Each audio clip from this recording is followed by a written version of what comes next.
guys, welcome back to Rocket Gyan, my fellow space tubers, and today we have a very interesting launch because this launch will mark the Australian, you can say, launch services, and it will mark them their first flight, a commercial first flight from Australia. They have had some previous rocket launches from Australia back in 1995, I guess, but since then they haven't been able to launch anything. But today marks the day. If they are successful, they will also come into the launch market. And yes, they are doing it with the help of NASA. So NASA is basically, you can say, NASA has leased out a property in Australia to launch in Australia around 3 rockets, and we will basically, have a look at all of them. And really very sorry for the delay, guys. I had an emergency, so I had to go out. So right now I just came back and I have to just hurry up and come up with all those things which you will be seeing right now. So welcome back, welcome you all to the stream. Hi Andrew, hi Bogey Hole Troll, how are you? Hi Blue Staff. Oh, jump scared, my bad. Okay, hi Casper Stanley, how are you Casper Stanley? We have Casper in the stream. Cool. Okay, so let's just have a look at the rocket itself. So this rocket will be a sounding rocket. So this won't be a rocket which will be going to orbit. So this will be a sounding rocket launch, and this is a very well, you can say, renowned rocket launch rocket, because this rocket, exactly the same rocket, is launched from Wallops. If you remember, back in 2021, the Dynamo 2 rocket was experiment or mission was launched, and it was launched on this very same rocket. So this rocket which you are seeing in front of you is a black Brant 9 rocket. So this is I know, yeah, this is a zoomed in bit, but here you can see this is how it looks like. And this is a black Brant 9 rocket. This is a 2-stage rocket. The first stage is a Terrier Mark 70, which is the first stage of almost all the sounding rockets of NASA. And then this is the second stage, which is a black Brant second stage, and this black Brant second stage is manufactured in Canada basically. And this is a very capable sounding rocket second stage, because it can burn for a very long time and it is quite stable at high acceleration. And that is the reason why you can see such a big payload which can be housed on this rocket. And talking about the payload capacity you can say is around 181 kilograms to 475 kilometers in apogee. So there you can see, if you have lighter one, obviously you can go to much higher apogee. Today they are aiming for around 300 kilometer of apogee. So this rocket is spin stabilized and has a cruciform. Here you can see the first stage has a cruciform structure, which means it won't be able to, this fins which are cruciform makes the rocket itself very stable, which means it when it is spinning, it will spin at a constant rate. It won't accelerate or it won't slow down. So that's the main advantage of cruciform. And then this, obviously, the second stage also has this spins, and the first stage is spin stabilized and has spin motors to initialize the spin in the first phase of the flight, because the first phase is very, very harsh, and you can say in just a blink of few seconds the first stage burns out. So that is that. Now let us look at the experiment itself, but before that, let us get to know about the company which is launching its first commercial payload or commercial launch. So this is the company Equatorial Launch Australia, and this is has partnered with NASA to launch their rockets from their spaceport. Here you can see they have this Arnhem Space Center. This is how it looks like, and it is a multi-user commercial spaceport in East Arnhem Land in Northern Territory. So talking about the visibility of this rocket, where you can see here you can see the from where it is launching, and since it is launching in the Northern Territory region, so people living nearby the Northern Territory region will only be able to see the launch. So people living in southern part of Australia, unfortunately they won't be able to see it, and obviously we don't have any visibility map or any as such thing. But whatever research I have gained of this payload and of this rocket is you can say I had to dig too much. I there nothing was available directly on internet, so I had to dig up the research paper linked me to some other website. In that there was something else. So whatever you are seeing has some a good amount of time spent on it. So yes, this is their space center, and this is the company Equatorial Launch Alliance, or the ELA as they want like to call them. And they have been selected for 3 launches. One is in today, the second is 4th of July, and another is also there on 26th of July. And NASA will be launching their payload, the rockets and payload from it. So let's talk about the payload itself. So the payload is an X-ray calorimeter, quantum calorimeter, and this one is a very interesting payload because they have launched this a couple of times, and gained some data on it. But this always has some you can say good amount of research into it, because they don't get enough data at all the time, since it's a sounding rocket. So they obviously have some that timing constraint. So that is that. And talking about this one, its purpose is to observe the galactic soft X-ray bulge and attempt to determine its nature and emission mechanisms. The night sky glows with X-ray light coming from all directions, and much of this X-ray light is produced by the interstellar medium, which includes hot gases filling the space between the stars. So this unique X-ray detectors on this mission, cooled to a frigid 1/20th of a degree above absolute zero. This is the cooling which has been done in this one, will measure the arriving X-rays with unprecedented precision to better understand the interstellar medium and its influence on the structure and evolution of galaxies and stars. So the X-ray quantum calorimeter is the instrument which is basically bound to measure the X-rays, and they have this the best of all with whatever they have sent before. This is the best one which they are sending, so they're aiming to get more data out of it. And this is the map of the X-ray which they have mapped with the help of previous rocket launches. So this is the most you can say emission area. These are the less one, all the blue ones, and the red ones are obviously the places where the hot spots of the X-rays are. So this is how it looks like. And this one is you can say the X-rays which will be measuring X-rays for supernovas, type 1 supernovas and type 2 supernovas. And since this is just a sounding rocket, so it won't be getting much time, only around 240 seconds of you can say observation time which it will get, and it has to do all the things in that point of time. So let's now talk about the mission. Before talking about the mission profile, this is how the rocket looks like when it comes back to the Earth. And yes, the payload will be recovered. Hopefully there is no as such information given about whether it will be they'll be able to return it this time, but previous missions have recovered the payloads, and this is how the tarnished version of the rocket looks like when they have to recover it. So talking about the mission profile, so let's have a look about onto that. This is the rocket which we have already talked about. Apogee is around as I said, 300 kilometers. Carrier burnout of the first stage is in just 6.2 seconds, so that is very, very quick. And then the ignition of the second stage happens at 17 seconds, and the burnout happens at 44.5 seconds. So around you can say 27 seconds of burn time, which is a lot for a second stage upper sounding rocket upper stage. And then the D-spin will happen. The payload separation will happen at 67 seconds, wherein it has to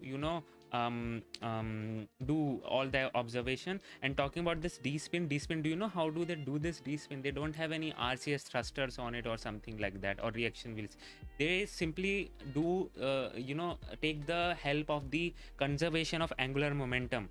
They have this yo-yo things inside the fairing. When the doors are open, those yo-yo things just shoot out, which helps to decrease the angular momentum which it is spinning. First of all, it has to decrease the angular momentum, and that's how it is able to de-spin it.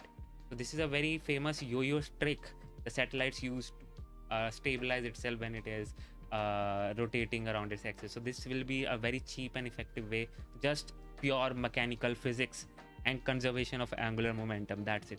So it will be using that, and the payload separation will happen, and then it will re-enter the atmosphere, and hopefully they'll be able to recover it. And this is the first stage, Mark 70, as I said, and the Black Brant Mark 4 is the second stage.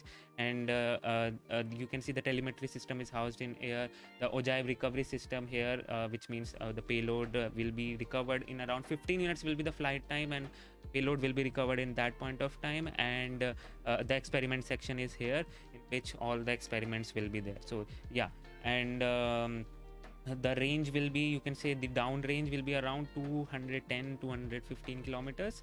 And yes, this is the first launch which they'll be having, but as I said, they'll be having 3 launches, and this is the wrong image which they have. This is a Black Brant 12 rocket. I don't know why they have made this image. This is the official image released by ELA. This is the Black Brant 12 rocket, not a Black Brant 9 rocket, but they are launching a Black Brant 9 rocket. So that's a 2-stage rocket, so we don't have this one, the second stage. So yeah, that's that. But June 26th today, you will be seeing that. Then July 4th you will be seeing another launch, and July 12th you'll be seeing another launch. So there are 3 launches, and you'll be seeing that. So yes, that is pretty much about it, and hopefully you are able to get some good insights on the launch. Now let me just switch over to the live stream and see what do we have. Cake unit, so we'll stick to 100 kilometers. Now, the thing about that is that's just the minimum height, really, you say, to reach space. This rocket tonight is going to reach a height, what we call apogee, of 350 kilometers. Now, this is necessary for the science payload. Again, this is a X-ray Quantum Calorimeter, so this is measuring the Milky Way emission. So if you go on a dark sky place like we are here in Arnhem Space Center, you can see the beautiful Milky Way going across the sky. Now, the Milky Way can be seen in the southern and the northern hemisphere, but you actually get to see different parts of the Milky Way. One of the unique things about the southern skies is you actually get to see the galactic center. This is the heart of our Milky Way galaxy. This can be only viewed from the southern skies. You cannot view from the northern skies. So this is kind of one of the amazing things that we get to see. Now, as I said before, we did have a slight launch delay. I am just hearing the rain yet again. So much for the Darwin Northern Territory dry season as the storm is pouring above us. Oh, now, wow. Okay. The great thing about live TV is we're going to keep going, and you're going to keep watching until we see this rocket take off. Now, the weather doesn't necessarily impact it as much as you may think. One of the big things the rocket does need to have is the wind coming down. You do need the wind to have a fairly stable, and it's not just the breeze, it's really the gusts. They cannot have a lot of gusts with it. So the rain isn't as big of a deal as actually one may think. Things like the science instruments are all contained inside the rocket, obviously, exactly. So they're protected from those environmental variables. So what you're really worried about is any extra wind, any extra storms that may happen to the gantry. That's that metal thing that we are just looking at, that hopefully we'll cut to in a second to see what the rocket is up close. That is the support structure for the rocket. Hey, thank you so much, NGC 6543. Is the key here. So far, the winds seem to be actually cooperating. So even though we're getting these refreshing Northern Territory dry season showers, which is fairly uncommon from up here, it is the sort of thing that you just deal with when you're launching it. You know, we often hear of launches from Florida. You know, Florida is, Cape Canaveral's kind of in a swamp. You know, they have gators, we have crocodiles. So it's kind of a similar idea, but we are not going to be as impacted as much maybe as what you would get in Florida, because again, the rain's already stopped. We're actually already still in countdown of the rocket. So not really that necessarily big of an impact as one may think. Just create some fun experiments for all the people working on site.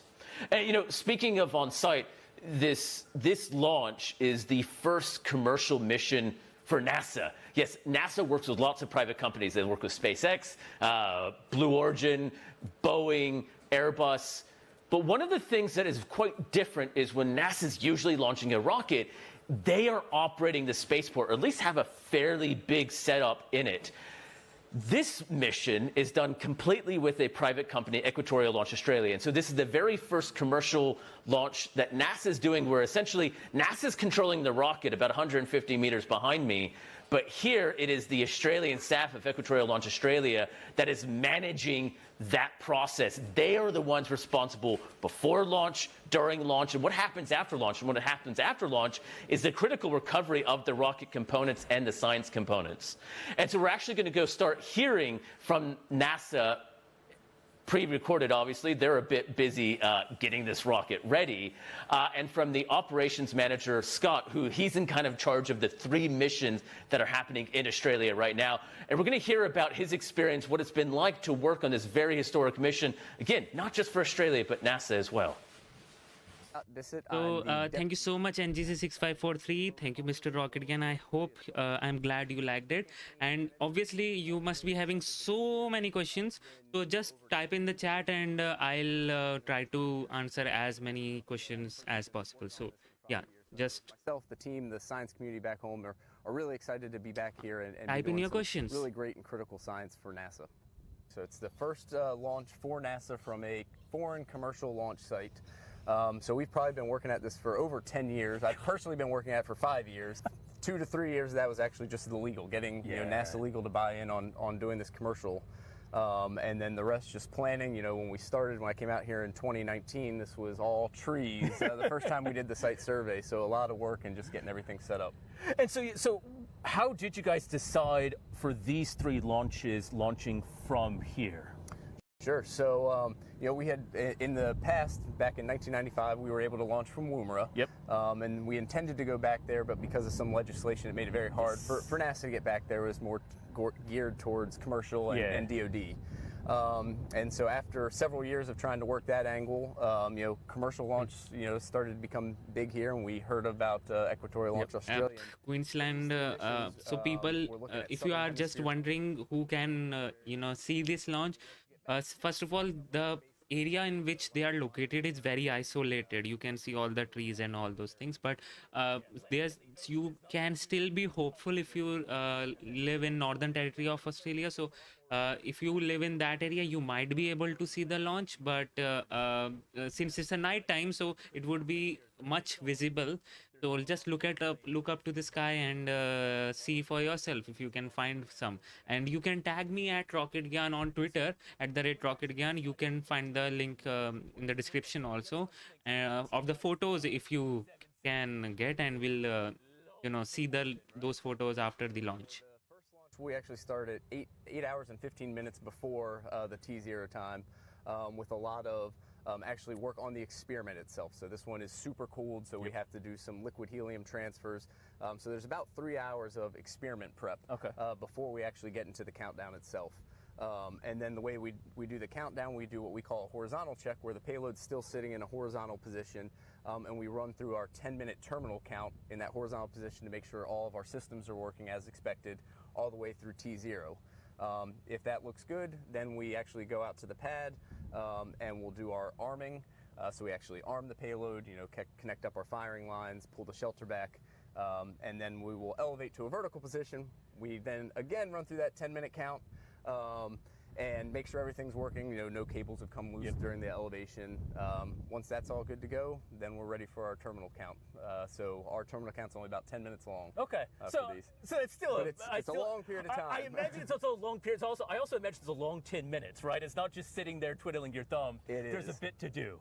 There is. So in that 10 minutes, we start by powering on the payload itself. And then there's a lot of checks. We bring systems on one at a time, make sure we're getting good data. And then at about T-3 minutes, we actually switch everything to internal power. So we're getting housekeeping data back, say, okay, our battery levels are good, everything's on internal power. And then, at about 90 seconds out, we get the final go call from the team, and we're hopefully green when we hit that point. Now, how long does it actually take from that go point, launching, to actually reaching not its orbit, but its peak height? So it's less than 10 minutes. I can't recall exactly what it is for the first one, but the entire flight from launch until the payload comes back down on chute is only about 15 minutes. And of those 15 minutes, we're only taking science data for about 5 minutes. But that's a critical 5 minutes for a lot of these experiments, right? Extremely critical. So everything has to go as planned. We do a lot of rehearsing for those 5 minutes.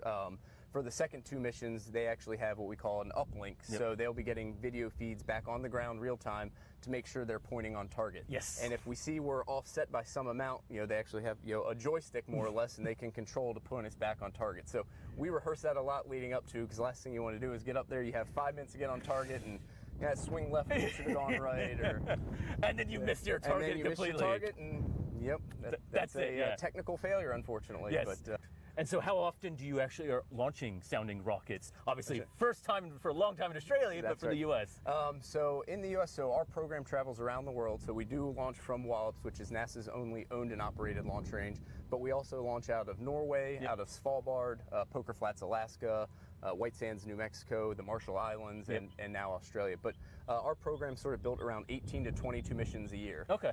In fact, we actually launched a mission from Wallops this morning at 5:30 in the morning for a student mission back home. Okay, and then you're getting ready for... Less than 48 hours later, hopefully we'll have one launched from Australia. And so is there a view that by having multiple of these sites that potentially there is that growth of having more of this program available to these experiments?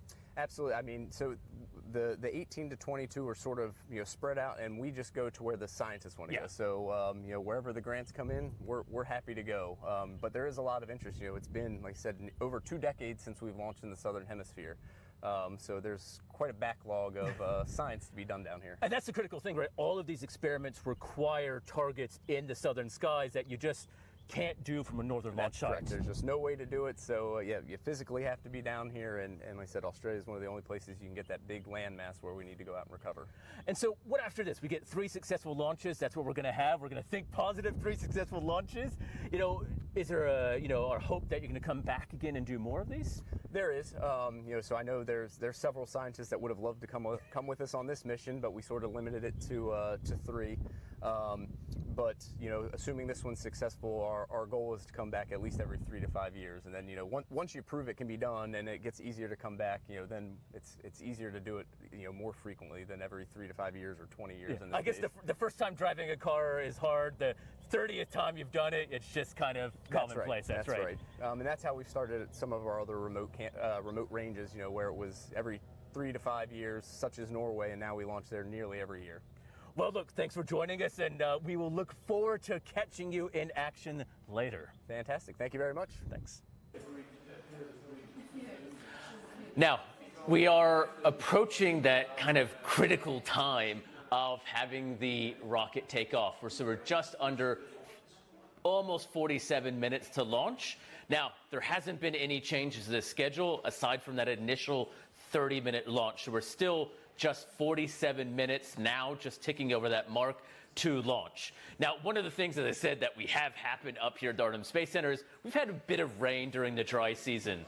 So now, when we go to this live shot of the rocket, you may see a few raindrops on the camera itself. So fortunately, that distortion is from the rain. Now, one of the good things about a rocket is it'll kind of dry the rain later, so we're not that worried about it. But it has been drying throughout the day, so it shouldn't be as big of a deal. Now, what we are looking at here is, if you could just see just on the right is the rocket itself. On the left is the gantry. This is the support structure for the rocket to take off. Later in the program, we have gone up close to the rocket during the daytime, obviously, so we can see it. Now, again, this is a night launch in Australia. A lot of people wondering, why is it a night launch? Now, there's a few good logistical reasons why.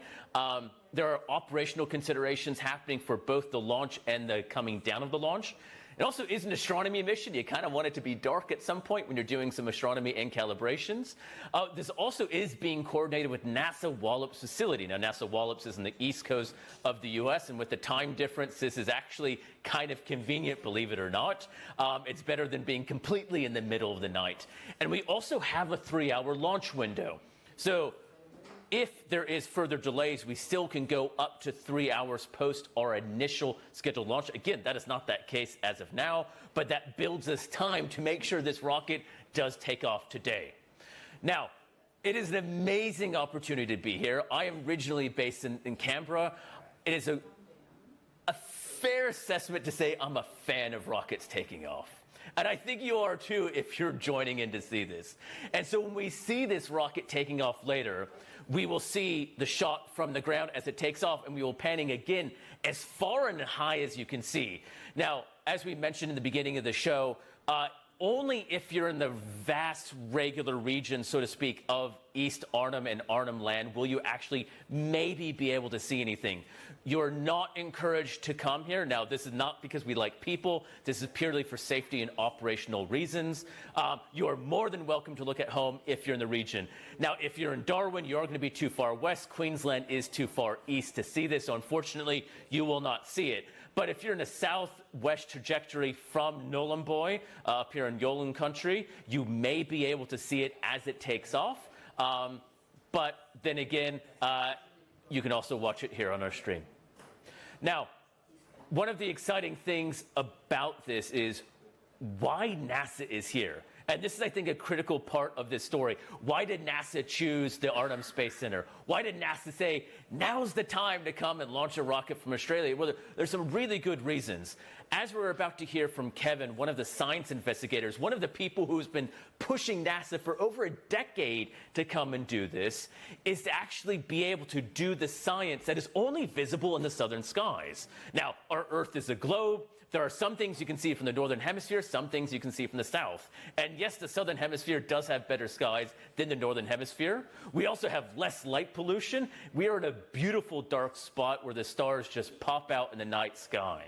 And some of these targets that we'll be looking at, like this first instrument looking at the southern part of our Milky Way galaxy, like the second and third flights that will happen on 4 July and 12 July, they need to specifically look at objects that are only visible in the southern hemisphere. You cannot see it from the north.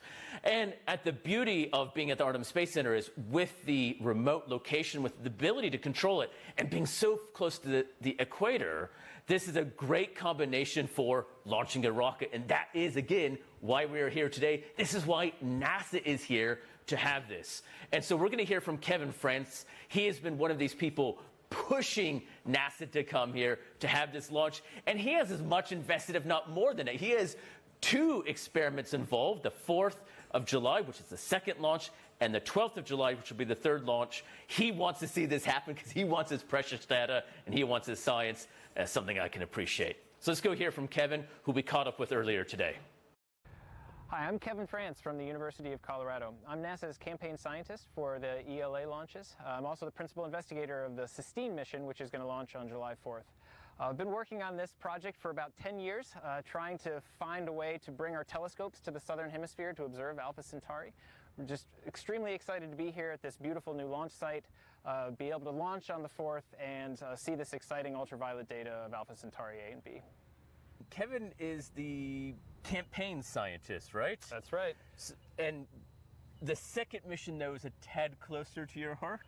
That's right, yeah. I'm also the principal investigator for the second mission, the Sistine flight that's going to go on July 4th. Now, what is Sistine going to do? So Sistine is an ultraviolet spectrograph that's going to study Alpha Centauri, very beautiful southern hemisphere sky, bright star.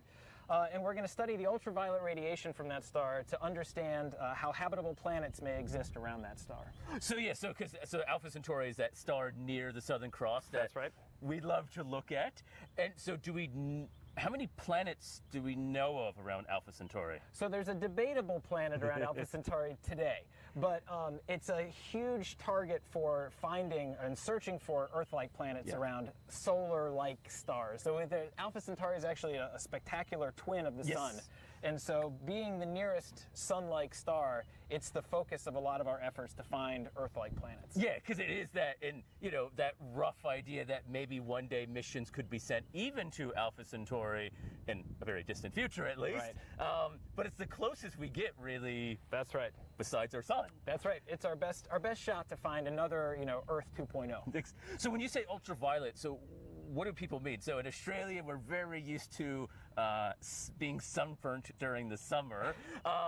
So is this the sort of same ultraviolet light that you're looking at? It's actually even more ultraviolet. It's all part of the larger electromagnetic spectrum, but the rays that we're worried about at the beach are, we call them in wavelengths 300 nanometers. We're about 3 times shorter wavelengths than that, down to about 100 nanometers. And so that means you're also probing hotter That's bits right. of the star in the system. That's right. It's also why we have to put it on a rocket, because we have to get above Earth's atmosphere, which is the protective layer is great for us when we're at the beach, but rough if you're trying to study the light. So that's the only way, right? So you have to put this on a rocket up there to see it, and because the target is in the Southern Hemisphere, you need to launch From the south. from the south. That's right. That's why we've been asking NASA to do this for 10 years, because there are these beautiful targets in the Southern Hemisphere we just can't observe from our normal launch sites.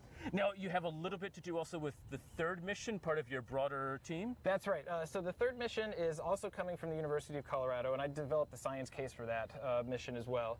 It's all part of our larger team that works together, and it's observing even farther ultraviolet light, what we call extreme ultraviolet light, which goes down to about 55 nanometers, which is really short wavelengths, yeah. And is it also going to be looking at Alpha Centauri as well? That's right. It's studying Alpha Centauri 2. The idea was that the Sistine and the Deuce missions, Launch 2 and Launch 3, would be like a joint science project. Okay, yeah. And they would just cover different parts of the spectrum, because we don't have one instrument that can do everything. That's right, because the technologies actually has to be very different It's from very looking in specific. those. That's right. So were these missions or telescopes built specifically for this, or have it been flown previously? So Sistine was developed, Launch 2 was developed for this exact science case. In fact, it was designed for this star about 7 or 8 years ago. The other mission, Launch 3 Deuce, it was also designed to study very massive stars. So very bright blue stars. And it's launched 3 times already to study blue stars, but we kind of tweaked it a little bit and repurposed it for this science case. Now, what are you hoping the data will show? Because I think this is one of the exciting things is I think people think, hey, telescope goes up and you have pretty pictures on your computer screen. Not exactly what happens. This is the less beautiful side of astronomy. This is spectroscopy, and so this is basically we take a spectrum of the star's light and we analyze where are the bumps and wiggles in this wiggly line. But there's so much information there, because from a spectrum we can understand how hot something is, what it's made of, what its motions of the gas are. Some of its age. Its age, exactly. All these things we can't get from a picture alone. So, so we're building these into kind of a catalog of these ultraviolet spectra that we're going to use to understand which are the best star-planet systems to search for life. And so how long does it actually take to get that data back? It happens in real time. It comes down on the telemetry link that's on board the rocket. So we see it in real time. In fact, we use the real time video to decide how to point the rocket during the flight. Yeah, so Scott was talking about this, that you slightly have to adjust the rocket to align on the target, and so that's how you kind of know where to align? It's like the world's most expensive video game. And we have our students. This is always a historical way that we do things in the project, is that we put the student right in the deep end, and they're the ones that are actually seeing the real-time display and are driving the rocket in real time to make the observation. So they either get their PhD or they don't. That's right. Or there's a tremendous amount of international resources wasted. So when you're doing this adjustment, once the rocket is launched and you're essentially starting to get into suborbital space, you guys then take over all of that pointing and stuff like that, That's right. It happens at about 100 seconds after launch. The attitude control system, so we go up with the pointy end up, and then our telescope looks out the back. So it flips over during the flight. There's a door that opens, and our telescope points towards the target, and then we can start steering in to bring the target into the aperture. And then do you have any control of it coming back down, or essentially it gets there, you're done, and... So yeah, all we can do is control the pointing during the flight. We can also turn on and off the instrument if something were wrong. But we've knock on wood, we've never had to do that. It'll be fine this time, don't worry. But the rest of it all happens on timers. So at about 450 seconds after the observations start, the power will turn off, the door will close, and the whole payload starts to spin as it re-enters the atmosphere, and it spins to distribute the heat so it doesn't melt part of the rocket as it comes in. So on the long side of the rocket, essentially, right? That's right, yeah. And so then you go out then the day after and recover your instrument? That's right. So there's a helicopter that's on site, and we pick up everything for this launch. We pick up, it's a 2-stage motor, so we pick up the booster motor and the sustainer motor. And we also we go first to go get the science payload, because it has the most it doesn't like to be sitting outside for a while. Yeah, because it has to be very cooled, and it is a telescope, and a telescope that just got dropped back to Earth. Exactly. So we go out the next morning, and we'll probably do a couple of flyovers to go find it, and then we'll land. I believe we're going to sling it up underneath the helicopter and ferry it back here, and then we'll test it again to see if it survived. And so do you test it? You do have to test it when you come back? We'll test it when we come back before we box it up. And then do you do, depending on that status, do you do any slight adjustments or fixing, or kind of depends? Not at this point. This is really just an aliveness test for when it comes back, because NASA wants to know if things survived and the status of the instrument when we bring it back. Okay, and then any other work that may be needed would happen back in the lab. It happens back in the lab. That's right. Great. Yeah. Well, look, so the second launch is scheduled for the 4th of July? 4th of July. And then the third launch is the 12th of July, correct? That's right. Yep. And those windows there's still a few launch windows for each of those? That's right. I think each has 3 days that we can do. I think the conditions here have been really very nice, I say now. So I'm pretty optimistic that we'll be able to launch on the original dates planned. But yeah, we've got a 3-day backup in case. Well, look, it's great to have, and we look forward to seeing cysteine induce in orbit looking at Alpha Centauri. Absolutely.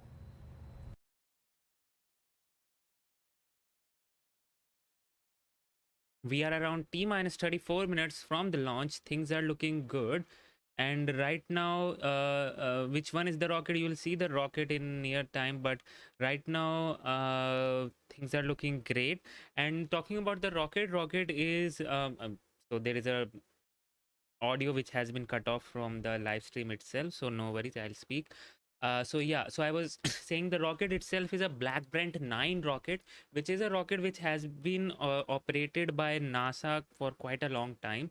In 2021 only they had the latest mission from a Brant 9 rocket. So this rocket is a 2-stage rocket with the Mark 70 as the first stage, and the Brant 4 motor at the second stage. So this is you can say a booster and then a sustainer. So then there will be a payload. First of all, since this is a sounding rocket and this is not a normal rocket which will go to the orbit. So difference between a sounding rocket and a normal rocket is simple, that a sounding rocket just go to space, okay? And a normal rocket goes to space but also stays in space. So the main difference is the sounding rocket will not stay in space, but this one, the normal rocket will stay in space. And this is the, all thanks to the horizontal velocity which the normal rocket acquires. So that normal rocket has this, horizontal velocity, because you see, when you see a rocket launch, you always see, it's not always look like, it's going upward, but it also goes sideways. So yeah, that's the reason why. And today they are flying this X-ray calorimeter. Okay, so this X-ray calorimeter is used to measure the X-rays, obviously, but this instrument is the most advanced which they have ever flown. So yeah, okay, of a audio is rocket back. Going into space. So we will have multiple cameras, we will have multiple action shots as we get closer to that time. So for those who missed the beginning, now you're probably Yes, New Shepard is a sounding rocket. about 2 minutes. We had an initial 30-minute delay added at the beginning, right at the beginning as we went live. Now, these delays are normal. I mean, delays happen all the time. The Space Launch System, for instance, this is NASA's new moon rocket. They were trying to test just the filling up part. This wasn't actually the launch part. This was what they call the wet rehearsal. Now, that was delayed multiple times, actually delayed 3 times. So Jimmy, if you are 30 kilometers away, you might be able to see the launch. I'm not so sure about it, but this rocket is not so visible because it does not have a, great horizontal velocity. So More. There's a few more things to check. It's not just the science. It's making sure the airspace is clear. It's making sure the surrounding land is clear. Now, it's making sure the flight trajectory is understood. It's making sure the winds, the weather, the science instrument, because if the science instrument for some reason isn't ready, the rocket's not going to launch, because the whole point here for this very first launch is launching what's called an X-ray Quantum Calorimeter. Now, this is measuring X-ray light from our Milky Way galaxy. Now, when you think of X-ray light, you think of broken bones going to the hospital. It's a little bit more complicated than that, but it's still the same type of light. And in fact, lots of things in our universe emit X-ray light. Black holes are popular at emitting a little bit of X-ray. There's a lot of X-ray emission or X-ray light that emits from the center of our galaxy. And that's one of the critical reasons why this mission is happening. So in particular, if you're looking at the southern parts of the Milky Way, where the center of our galaxy is located, and you want to understand what is this very energetic stuff emitting from our galaxy, you can only see that from space, because luckily our Earth's atmosphere blocks most of the X-ray emission. Otherwise, we'd be bombarded with X-ray radiation every day, and we probably wouldn't have humans here to talk about this launch. Now, what we will be seeing later is that preparation for that launch about to take place. And as we were just hearing from Kevin, so Kevin is one of the mission scientists. He's the whole program scientist for all three missions, but he in particular is focused on mission 2 called Sistine and mission 3 called Deuce. Now, both of these will be looking at ultraviolet light. So this is one of my favorite things. I like to use ultraviolet light to study stars that explode. What Kevin's team is doing is looking at ultraviolet light from something called Alpha Centauri. So if you go on a dark night in the southern skies and you look towards the Southern Cross, now, there's two bright stars near the Southern Cross, and we call those the pointers. And the brightest of that is Alpha Centauri. This is the nearest star to us. Now, it's 4.2 light years away. So a light year is kind of how long light takes to travel in a year. It's kind of used as a measuring tool. You can kind of use it as a time in some way. What's really important, though, here in astronomy terms is the light that has left that star took 4.2 years to reach us here on Earth. So it left that star 4 years ago and is only now reaching us here on Earth. So when next week, when Kevin is looking at these stars, they're seeing light as it was emitted 4 years ago. So they're quite looking back to what that star looked like in 2018. And they'll be using that information to see the properties of the star, the ages, maybe is there an exoplanet around it? This is a big topic in astronomy. Are there other planets around other stars? And Alpha Centauri, that nearest star to us, is a really important target because it is the closest thing that we can possibly have to us to study this, obviously, besides our own solar system. So if we understand how unique our solar system is, what does it mean? Are there other Earth-like planets? You know, this is the question we're always asked. Are there other things living out there? One of the ways to study this is, are there other planets out there? Do they host life? Do they potentially have the right conditions? And one of the best targets to look at is our neighbor star called Alpha Centauri.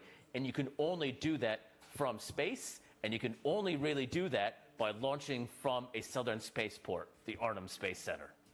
And so we're going to go start to see now that instrument up close. So we were able to go with Kevin earlier today to see his instrument. Talking about the sounding rocket exact definition, their exact definition is that a sounding rocket must have a research payload, because a rocket which is used for research of the upper atmosphere is called a sounding rocket. That's the official definition. But nowadays, sounding rockets are not only used for research, but also for commercial payloads like, Rock on, Rocksat. They are not exactly the commercial one, but they are the student one, the fun to have, like measuring the humidity, temperature, and all those things. So not exactly the research they are having, but so now you can say the definition has evolved. The rocket which goes up and comes down is kind of a sounding rocket, but it has to breach the atmosphere. Far that is on track. For those who were tuning in earlier or watching this pre-recorded, yes, you may have Brant was designed in Canada. Yep. Rain on and off a bit throughout the day. Rain is actually not that big of an issue. The winds so far appear to be cooperating, just looking at the person who's making sure everything's on check. So far the winds are behaving. The rain seems to have mostly stopped. And as of now, we are on track for Australia's first commercial launch and NASA's launch from a first time from a commercial spaceport. So we'll be doing that in hopefully 26 minutes. And as we get closer to the site, we'll be bringing you live images of that rocket taking off for as long as we want. And we'll actually hopefully be talking to some of the people on mission 2 and 3, because once launch 1 happens tonight, it doesn't stop there. The group starts tomorrow morning for Launch 2 happening on 4 July, and then they get ready for the third team coming on 12 July. So we're going to go see Kevin now in his experiment to see what it actually looks like to have a telescope mounted on a rocket that's going to be coming down via parachute later next week.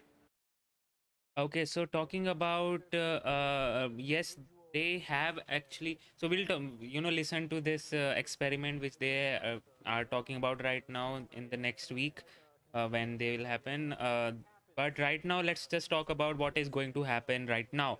So talking about the Black Brant rocket, yes, it was designed in Canada, and yes, they have updated something because today the rocket which is launching the Black Brant version, which is launching, is a Mark IV version. So you can say that here, and yeah, the payload launching is a XQC, the X-ray Quantum Calorimeter, and it will sort of read the X-rays coming in from supernovas type 1 and type 2, and with the help of those they'll be able to determine how sorry. This is what we call the shutter door. Yep. Oh, yeah. If you see, it's on a So yes, thread this here. payload base similar for every almost similar for every launch. Timer. So for today's This also it motor looks the will same. It'll run the thread down and open the door this way. Okay. And look out, and the telescope will look out. Yeah. So at the essentially, this is the bay door that opens up, and then you're looking out this way. That's right. Yeah. So then, the telescope mirror width is maximized? That's right. Yeah, It yeah. takes up the whole thing. Yeah. I assume that was it. It's a full half-meter mirror, which is so the diameter here is 22 inches, Okay. and the mirror is like 20 and a half inches. Yeah, so okay. it's as big. I as don't it can understand possibly why go. they are Wanted talking to about make the these mission which measurements is actually going to launch afterwards. we couldn't have done it with previous It technology. is that kind you of could have put on a confusing rocket. for the And so we audience. said, okay, well, actually, if we use these advanced technologies, we can build this instrument that will have, throughput 15 times greater than what we'd ever been able to do before. And we can actually do this science even on a rocket payload. Yeah. And so Totally agreed, NGC. Totally agreed about that. Well, look, so far it seems like it's tracking well, at least. Yeah.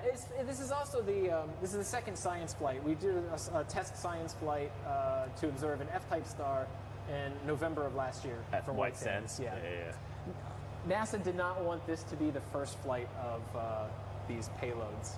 Interesting. Okay. Yes, they wanted payloads that had a high probability of scientific success. Yeah, okay. Which I completely understand. Yeah, no, you don't want 3 missions that go up and don't give data, because That's right. This was a big investment, and so we wanted to make sure that we got the So bang. yes, talking about today's mission, the XQC this time will observe a patch of X-ray light with 50 times better energy resolution than ever before. So today's mission, the thing which you are listening right now is the mission which will happen on 4th July. But today's mission is a XQC instrument which will have measure the X-ray light with 50 times better energy resolution than ever before, which will which is a key to revealing its source. So since Earth absorb most of the X-rays of the cosmic X-rays, so there is to measure all those X-rays which is coming from outer space, you need to send your detector or X-ray instrument out in the space, because Earth absorbs all those things. So that's why they are sending this sounding rocket.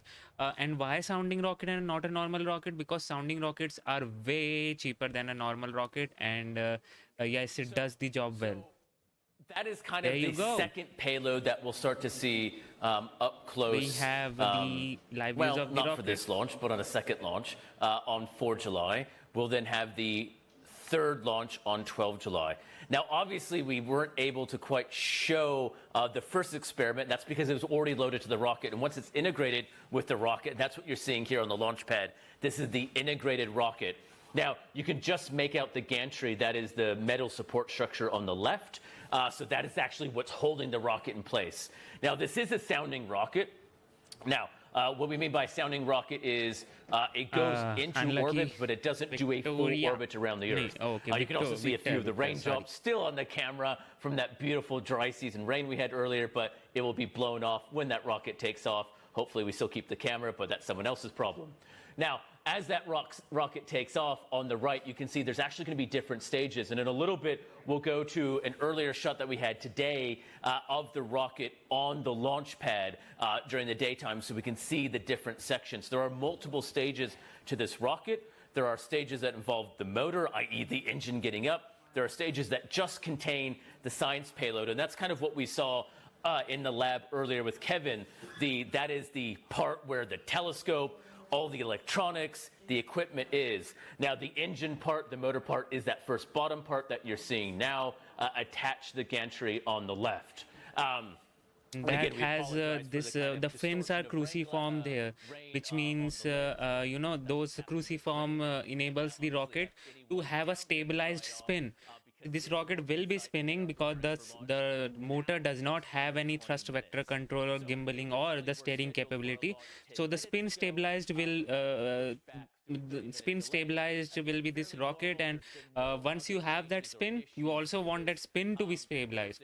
So for the spin to be stabilized, this cruciform construction of the fins help that a lot. You have to make sure things are double checked. Again, safety and success is the priority of Equatorial Launch Australia and NASA for this mission. So that means sometimes you just have to delay things. But luckily, it's only 20 minutes to go, not even that, before we see this launch take place. Okay. Now, when you Your son is a lucky one. You'll see is when it launches from our shots that you'll be seeing later, it will be launching towards the southwest. So as viewed from now, it's going to be going slightly off screen to the right. Now we'll have further cameras back that will follow up for as long as we can. Now, this rocket actually does move fairly fast. Because it is a small sounding rocket, it does actually move quite quickly, accelerating on that initial go. And now, sounding rockets are actually quite common. We're kind of used to these giant rockets, but a lot of these missions at places like NASA Wallops facility, who is the partner with Equatorial Launch Australia, they're the customer here launching this rocket or having the rocket launched. They do launch from all over. They've launched from Alaska, So, White guys, Sands, New Mexico. You might be wondering one thing, that this is the first commercial launch from Australia, right? So like Australia does not have their own rocket right now. The rocket which is launched is the foreign rocket, obviously. But how is it a commercial launch? Because this is the first time Australia is hosting a commercial launch from their own spaceport. So this spaceport from ELA, Arnhem Space Center, is the space center or the spaceport from where they are launching this rocket. So NASA has, you can say, partnered with them, and they are launching their own rocket which has their own payload to study the research. So they don't have any sophisticated rocket right now, but they do have a spaceport. So obviously the next talking step would be to develop a rocket, and hopefully Australia will be able to do that, because this will spark the ignite those fire inside the students and all those things. So which is very much necessary. So that will happen. And yes, talking about this importance of this launch site, this launch site is very, very, very close to the equatorial, or you can say the equator. So the rockets launching from the equatorial launch site has a very good advantage of if you are going to a low inclination orbit or equatorial orbit, then you can gain the extra delta V without or you can say the extra speed without even wasting your rocket fuel, because the earth is helping you right there with the rotation of the earth. So that is very much helpful, and that is the reason why this spaceport is a good one to have. Once there, that's when all of the science happens. Now afterwards, after that rocket goes up, the bits of the sounding rocket experiment will come back down. They will be parachuted safely back down to Australia. And this is part of the checks and work that Equatorial Launch Australia has to do. As this thing's happening, you need to keep track of it. You can't just say, rocket went up, that's fine.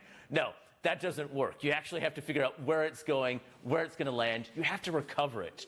Now, part of this story is that when you're working with this, they're working with so many different people. Yes, they're working with NASA. Yes, they're working with the scientists. Yes, they're working with the team here. You have people from the Australian Space Agency making sure everything's working. From CASA, the Civil Aviation Authority for airplane traffic.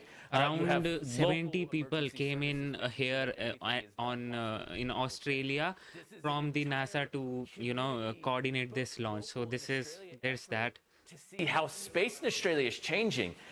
If you thought 5 years ago, would we be here to see a NASA rocket launching from Arnhem Land?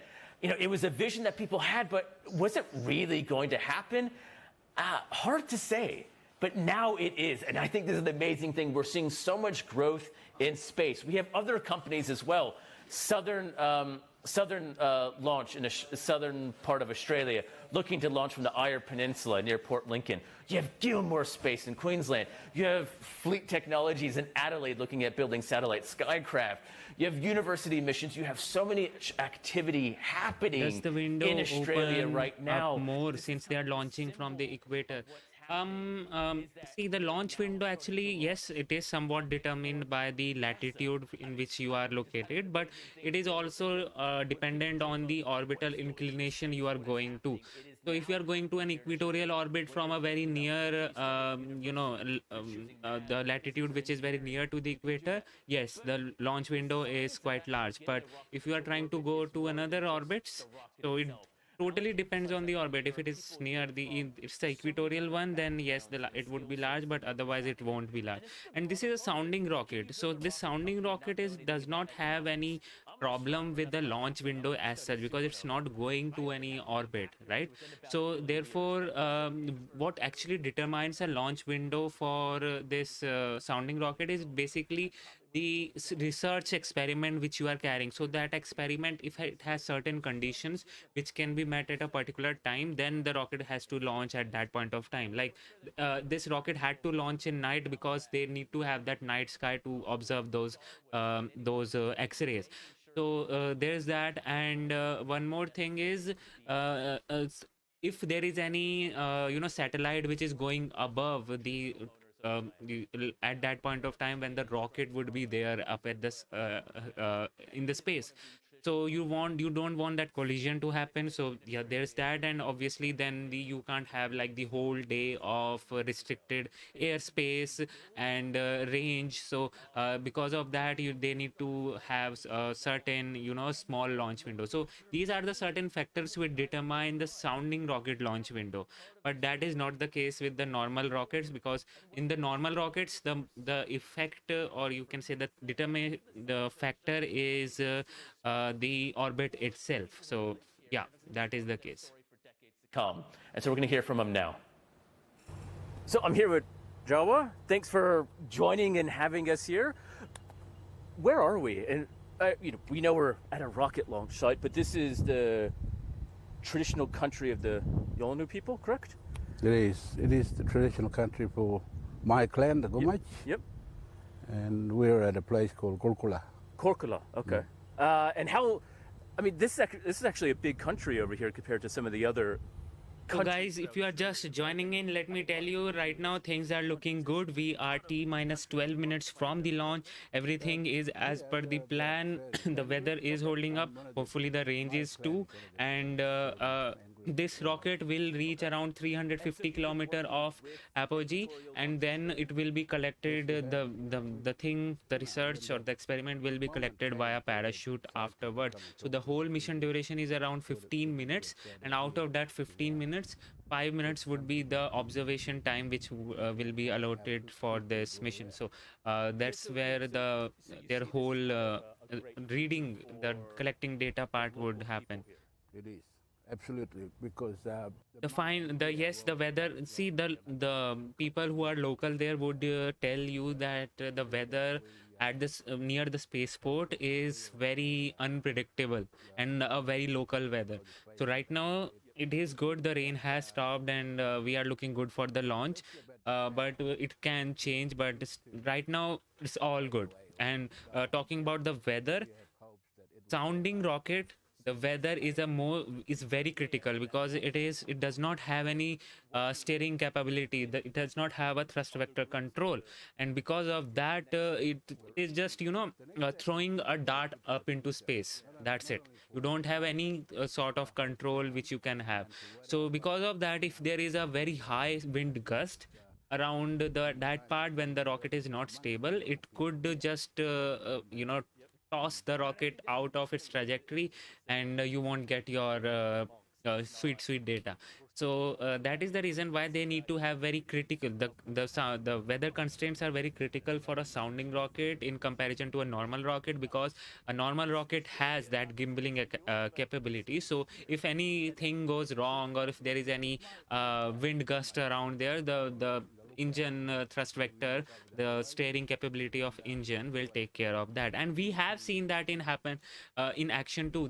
I remember the Rocket Lab's Electron rocket. There was like too much wind gust during the launch at that point of time, but they still lifted off. The launch happened, and because of that wind gust, we can see the rocket just getting, when it just lifted off, it just had that horizontal push, but it did not deflect from its trajectory. That's the beauty of steering which you can get. So yeah, that is that. This is the only way that we can work in collaboration with scientists, as Yolngu people, because Yolngu people, especially us. Talking about today's mission, they are looking it at the supernovas region, which means the supernovas type 1 and type 2 region. The X-rays emitted from those hot gas, the X-ray patch which this experiment will read will come from diffuse hot gas heated by the supernovas, the brilliant eruptions of the dying stars. The XQC mission is investigating two possible sources: the supernovas type 1 explosion and type 2 one. And so they will be trying to study that the inner part of our galaxy has a high enough concentration of this type of supernovas to heat the X-ray patch, which will be emitted and studied for future reference. So yes, the XQC will analyze those X-ray light, looking for the traces of oxygen and iron. More oxygen points will be to type 2 supernova, while less oxygen suggests type 1 supernova. And the physics behind it is a complex, but ultimately stems from how long the stars burned before erupting. Okay, so by studying those stars, which we can actually study our sun itself, because obviously our sun is also a star, so we would get to better know when's the lifetime of our sun is coming to an end, so we can better prepare and move out of this solar system, or just move out the earth itself. Yes, it is possible to just move out the earth from its solar system with the help of the sun. The sun will be the engine, you can kind of say that. It's a kind of theoretical concept, but it is possible. So that is that. And yeah, this will be the most advanced mapper which they are sending up to space to observe that 50 times better energy resolution than ever before. So there you go. Hey Casper Stanley, welcome to the stream, man. How are you? I hope you are liking the stream. Although unfortunately I don't have the carbonized version for today's stream. I you can say had a very emergency, so I had to go out, so didn't have time to make a carbonized version. But in 4th of July maybe I'll have one, so do look out for that. So no kerbally thing for today's launch.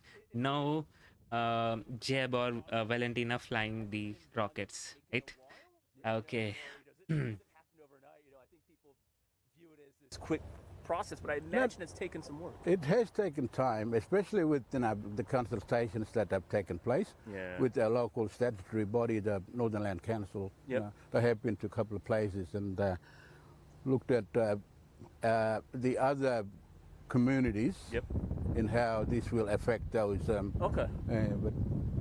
But all of them People have come just back saying, don't worry about when I talk over the stream. Most of the time it is when I have some information which can be useful for the live stream and for you to listen rather than what they are saying. Like, right now the conversation is more of a generic one. So that's the time when I speak. my So if, plan to go much I hope you like that. There kind of is this excitement and buzz, I guess, across all around everyone here. Yeah. In the town of Nhulunbuy, Yep. everything's a buzz, Yirrkala, and Ski Beach where I come from. Okay. What I So guys, we are T minus 5 minutes and 30 seconds from the launch. Again, telling you the fact that this is not a launch like a SpaceX one. Australia does not have a private rocket by themselves yet, but they do have a spaceport, and NASA has, you can say, kind of partnered with them, or they can say, rented out that spaceport. And in that spaceport, they will be launching their own rocket with their own experiment on it. So Australia is launching their first commercial customer from their own land using their own spaceport. So there's that. So T minus 5 minutes. And so it was There you go. great to really chat to Jawa earlier in this launch. Now, as you may be hearing, the rain has returned. Wow. Now, this is not stopping the launch as of yet. We are still just 4 minutes and 35, almost 30 seconds from this launch. Now, one of the reasons why the rain sounds so heavy here is just the nature of the roof. It is not necessarily as pouring as it may seem, though I'm obviously inside and not outside in the red rain. I will keep talking as loud as we can to keep going. Now, we are still at the countdown as we're going. We have not changed Okay, so, this procedure. It all depends on the rain is pouring very heavily now. wind is doing. The countdown is still going. They are still now just approaching 4 minutes. I don't think so. They're Now- launching it now. Hopefully this rain won't last very long. They may have to cut it. So generally what they will do is pause at 3 minutes if there has to be a delay due to small bits of rain. So we will keep going probably at least until 3 minutes. We'll tune into launch control to see is it delayed or not. Now, weather delays are a natural part of the beauty of launching a rocket. It happens anywhere. It happens in Florida. It can happen anywhere. Look, if we're going to consider the positive, the rocket's going to be nice and clean. Now, it's sounding very heavy in here. Now, This is a downpour. people may a have total noticed downpour. I'm a tad excited by this. Now, I am a scientist. My specialty is looking at stars that explode and how the universe evolves. Hey, the rain's stopping. There you go. That's the great thing about the weather. I am excited to see this rocket. I have never seen a rocket in person. I've seen videos. I've seen stuff happen from So they rockets are launched into continuing space. with the I've never seen it here. countdown. We're stopped. So we have now Okay, we just have stopped stopped. at 3 minutes, so we will pause the counter. Now, again, this hold is purely due to the local weather. There hasn't been any changes in anything to do with the technical side of the rocket. There hasn't anything to do with the nature side of the rocket. And so, yeah, we will pause the countdown in a second, but we are on hold at 3 minutes. So we will reset the counter to 3 minutes, and this is purely due to the weather. Now, the great thing about the way the weather is happening here is it's not like there's a massive storm that is happening repeatedly. There does appear to be local pockets of just rain coming about. So it's a mixture of rain, obviously, that they're worried about, but the wind. Now, one of the things that will happen is there is a launch window for this. So it's a 3-hour launch window. So we do still have plenty of time to see this. So as long as the weather essentially subsides at some point, Wow. Okay, so we'll there be you go, okay. the live views of the rocket. You can't really see that much outside. We can see a bit of the glow of the clouds and a bit of the... that is a heavy downpour. That is definitely a very high downpour. Well, it is outside to catch the launch of the rocket. You can just see the light bit of the base there. Now, again, for those who are just turning in, this is a sounding rocket. So the rocket is 22 meters in length. It's about 2 tons. The experiment is carrying is an X-ray measurement to look at the X-ray gas from our Milky Way galaxy. Now, one of the great things that we were able to do is to get up close to this rocket. And this happened earlier today. And this was actually really momentous because, you know, to build a rocket, you don't just put it on a piece of dirt. There's a huge, what we call, launch pad. This is where the rocket launches from. This had to be bolted meters, over 14 meters into the ground. Had to be secure because as that rail goes up, as it's already in its position, as the rocket is up and ready to go into its position, you need to make sure it is secure. You need to make sure that it is Okay, safe. so and you need to make sure welcome to the stream, Space Maniac Zach. Top of the morning to you. Anything like that to knock it down. So one of the other parts that was quite momentous yesterday was the full dress rehearsal. So we said the countdown started almost 8 hours ago. Now it's actually closer to 9 with these weather delays. Yesterday, there was a dress rehearsal of 8 hours. This is the process it takes to make sure everything is operating smoothly from a technical side, an engineering side, weather, safety, checks, you name it, they had to do it. And what was special about yesterday was as the rocket went from its vertical lying position to its, or horizontal lying position rather, to its vertical straight up and down position, all of the team, the ELA team who's been working weeks nonstop to months and years, the NASA team who has come out here, all 70 plus personnel from NASA Wallops facility, plus the science teams from University of Okay, yes, Colorado, lightning is not good for the rocket, and we have seen a case where the lightning has interfered with the rocket launch. Famous example is the Apollo rocket launch, wherein it was hit by a lightning, and because of that, system failed and that mission was not successful. So you don't want that to happen when the rocket is on the pad and when it is raining so heavily.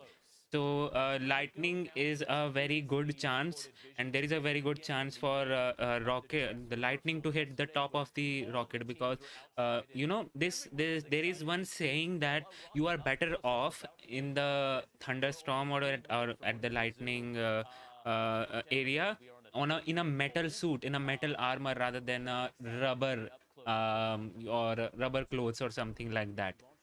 So the simple reason is the metal conducts electricity, so the lightning hits that part first, and then just go down onto the ground rather than hitting your body.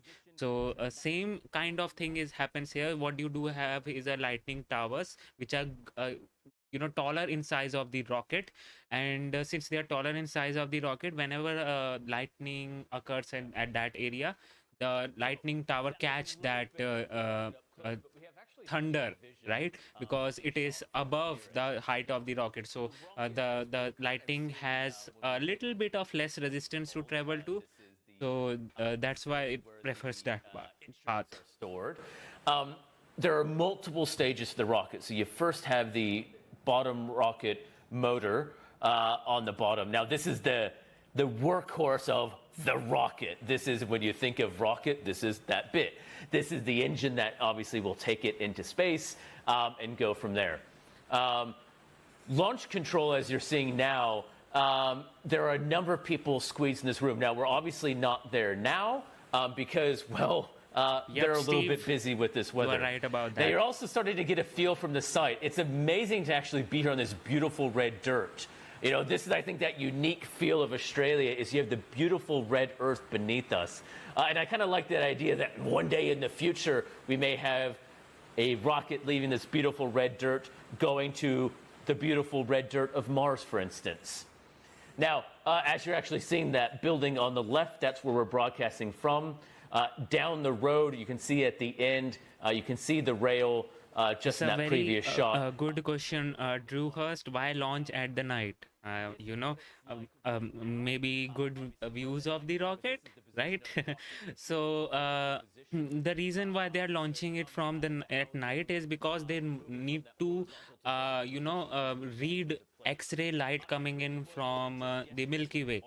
And because of that, they have this constraint to launch this rocket in night, because those instruments can better work, and they have this constraint that X-rays can be read at night properly. Because the sun can't interfere with them then, and that is the reason why this rocket is launching at night from Australia.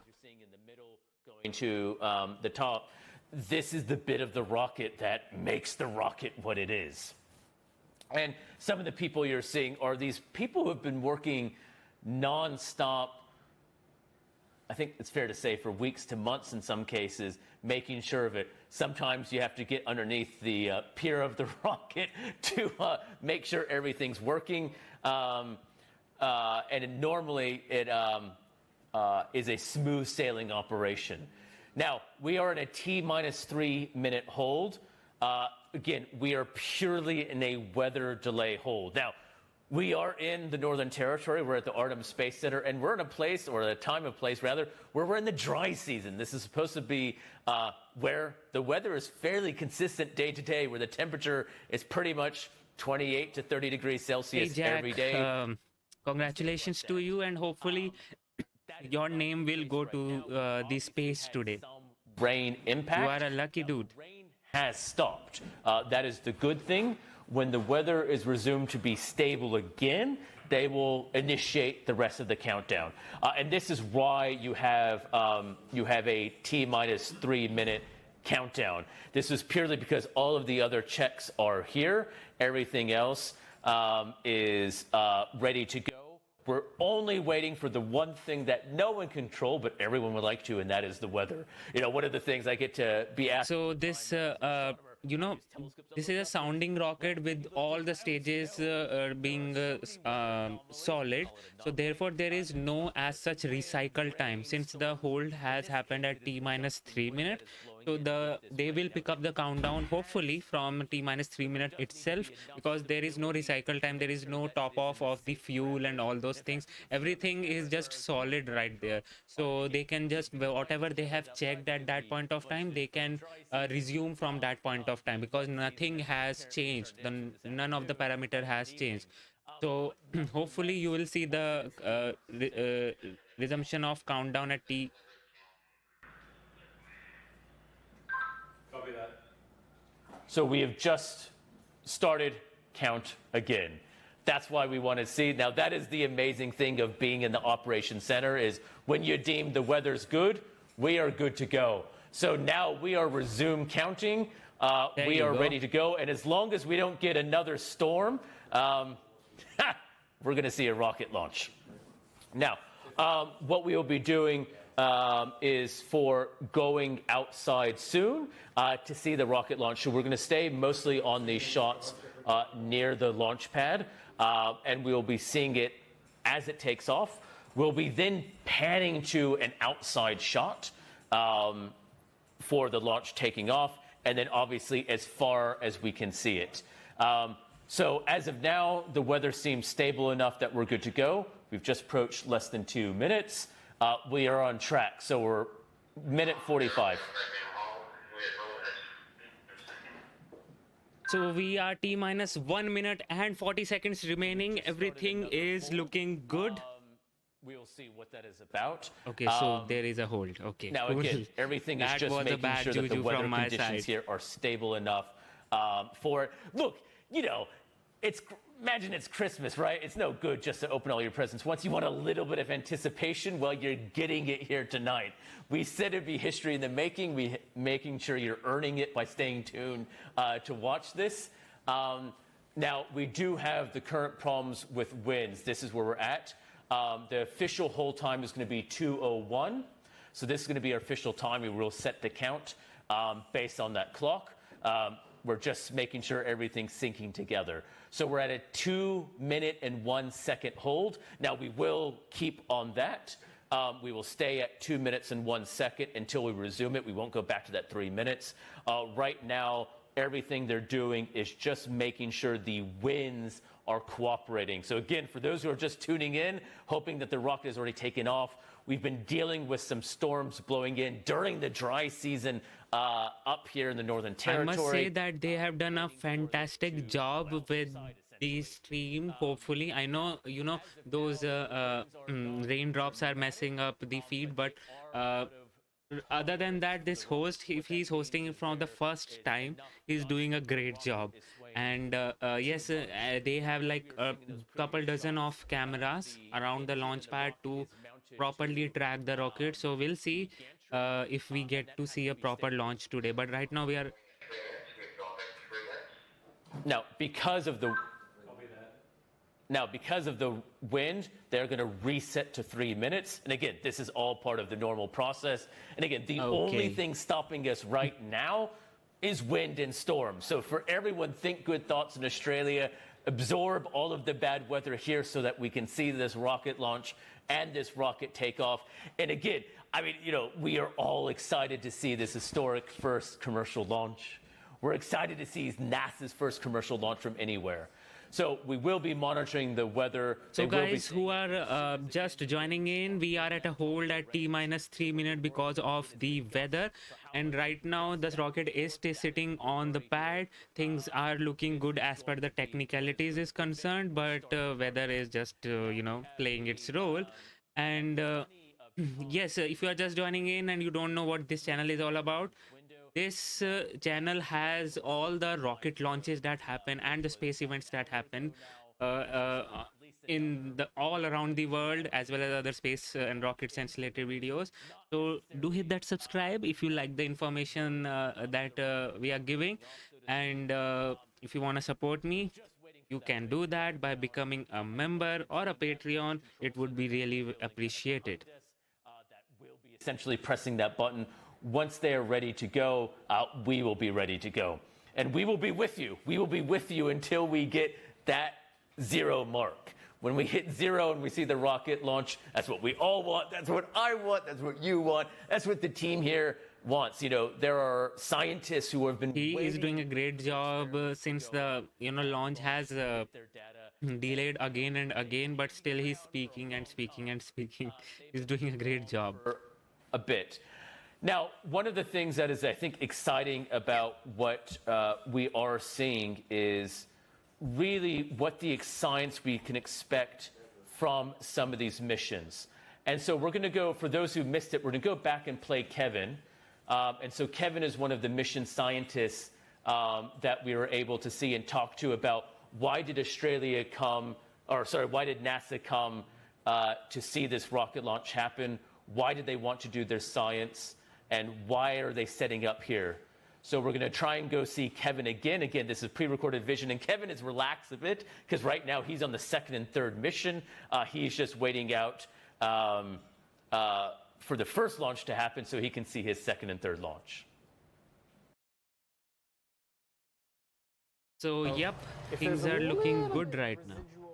Gas in there, you can actually create an arc that goes across the small amount of Nope, gas. there is not a delay in audio. It's just the sync, and they are streaming it for the first time, so I'll give it to them right now. So yeah. There's a little bit of Okay, so they'll have to sort out the broadcasting issue, but again, they are streaming it for the first time. So guys, let's give it to them and have some patience.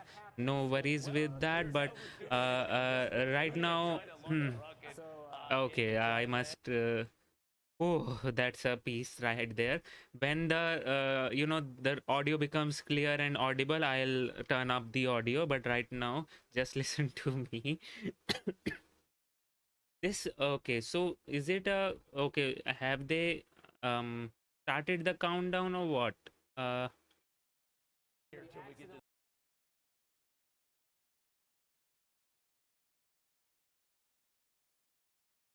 On. Okay, so we are on. We are resuming as we were.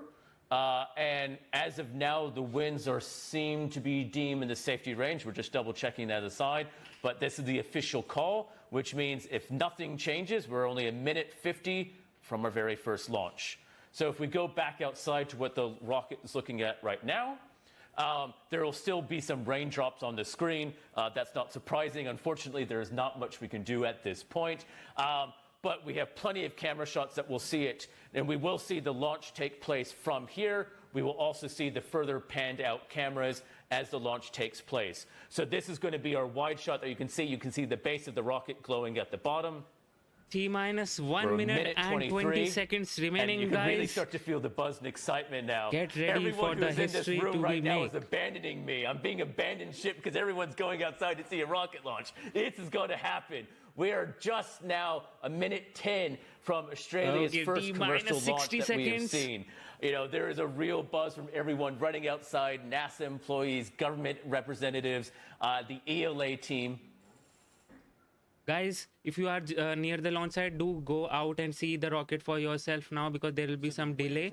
And do not blink your eyes, because this is a hell of a fast rocket. So if you blink, you will just miss out those. So this rocket has a spin motors also, so you might see something coming out of the rocket from top above the, but that's totally normal. T-minus. Okay. Let's hope that the winds Hold at keep down T58 enough. seconds. Wow. So we're going to reset now to 3 minutes. So this is the process that once the winds are deemed too high, again we a have to hold. reset to the 3-minute clock. Now, unfortunately, this is because of the whole process of counting down. Because once the rocket is launched, it obviously has to take off. So the worry about the winds is not just for the rocket itself on the launch pad. It is for as it goes, obviously, into its orbit as in its trajectory. And if the winds are blowing it around too You can blink now as much as you want. limit the payload being reached into orbit. I guess we all just blinked at the same time, and we have missed the rocket, right? Luckily, we're not going past 3 minutes at this point. It's just a wind problem. We're going to stay at 3 minutes for now, and as soon as we can, we will resume the count. Now, again, I appreciate everyone being so patient with us. You know, this is the weather. This is what life is like when you're trying to launch a rocket. You know, hey, they say it's rocket science. In fact, on the back of the bottle, it is just rocket science. But what we're doing is we are just waiting. We'll stay on these shots, obviously, for the wide shots. Do you want to? But what we're going to try and do is at least get a sneak peek back about what Kevin, as we were talking to earlier. So this rocket which you are seeing in front of you has, this camera has those flares, light flares, if you want to say them as like that. But that is actually nothing but those raindrops, and that the weather is very notorious at the Arnhem Space Center. And let me just tell you that this the sounding rocket is very weather sensitive, especially wind sensitive. So any sort of change in weather or anything, they need to reorient the launcher. Okay.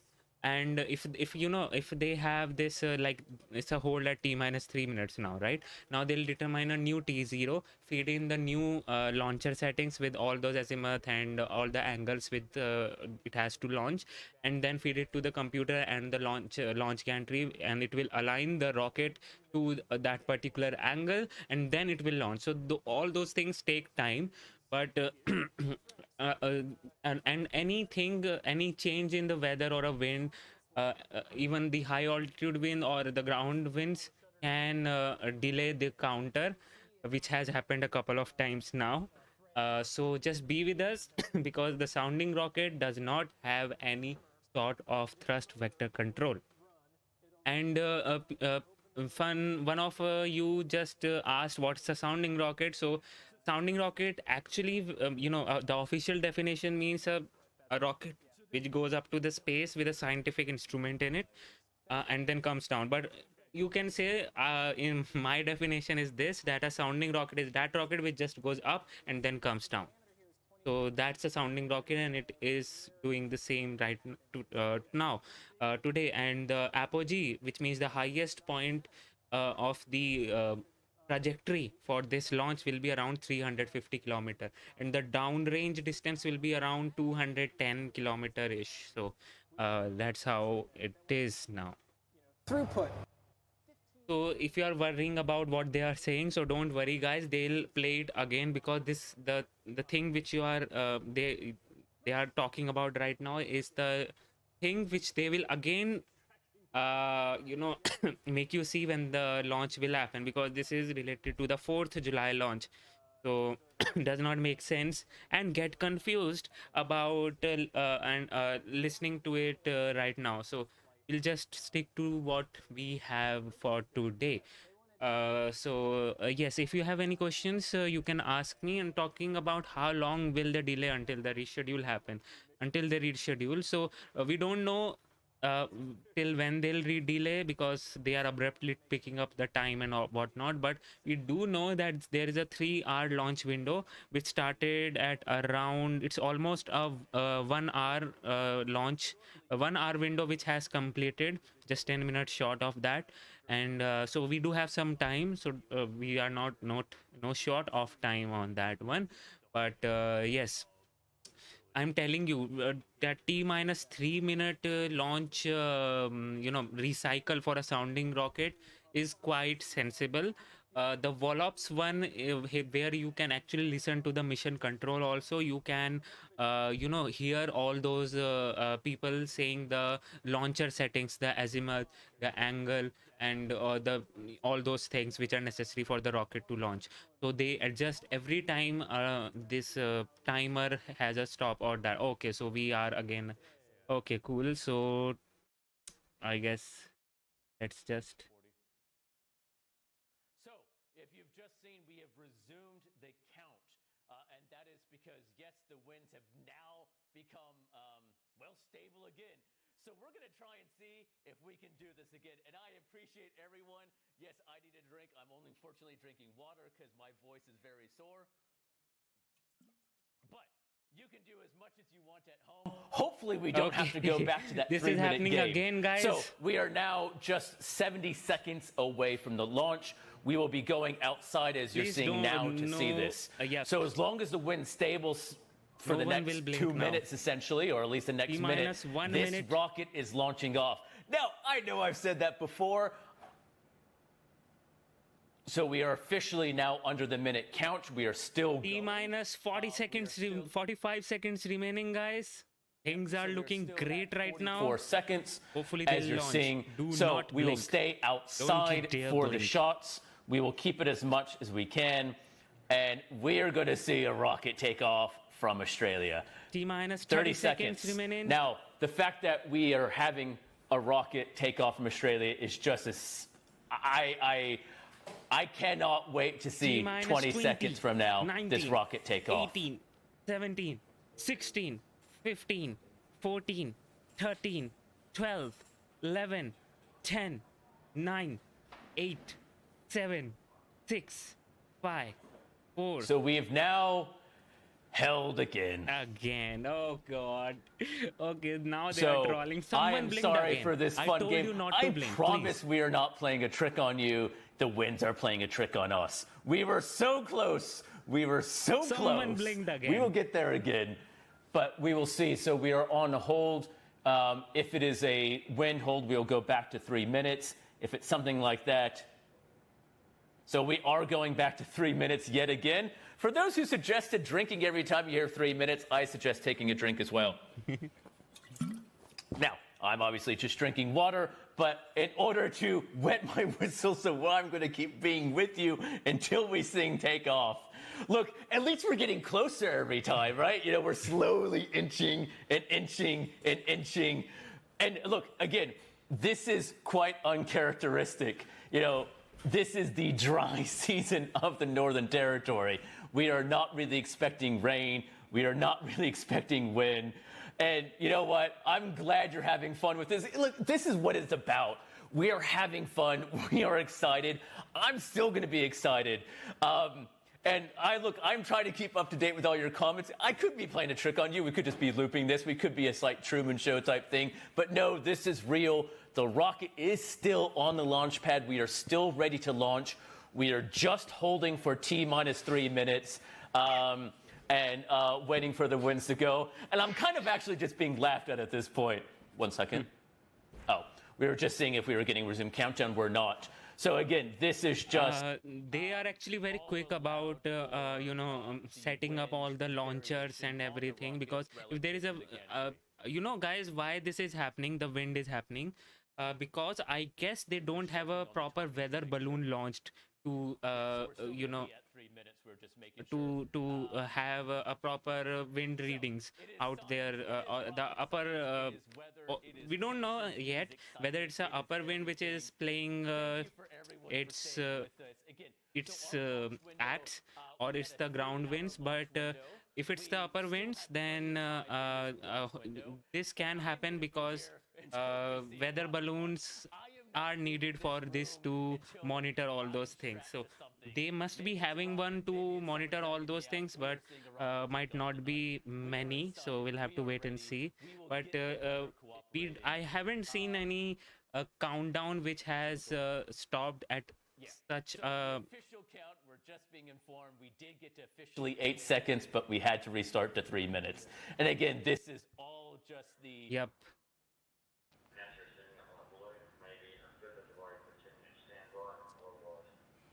So we're just doing. Copy that, confirming balloon test. Thank you. So NASA has decided, so what they're doing is a balloon test. So now the idea here There you go, is they balloon actually check. want to just make sure they test that higher level wind to make sure it's all performing I told as ya. expected. Because again, it's all about the winds, it's all about the safety, it's all about that. So now because of this, because they want to be extra secure that they know what the wind's doing, that they know that the wind is going to be stable throughout, we're going to unfortunately have to go back to a longer countdown. So we're now going to go back to T-minus 10-minute countdown. We're going backwards in time. Now, this is purely to make sure that the wind is doing what it's doing, that it is cooperating, and that we're doing it. So yes, so those who are saying that we're going to be doing a balloon test, we are going to be setting it up. And for all of you who are keeping their kids up to watch this, I live in Canberra, which is a half hour behind in a very cold place. I know my kids are watching right now. So you know what? Stay up. It's fine. Your teachers can deal with you in the morning. It's not my problem. Now, what we're going to be doing is we're going to be waiting. This is a momentous occasion. This is Australia. This is history. And, you know, we're going to be waiting here to make this happen. Now, one of the things that we were going to do is it was great to be able to see and interview some of the people on site.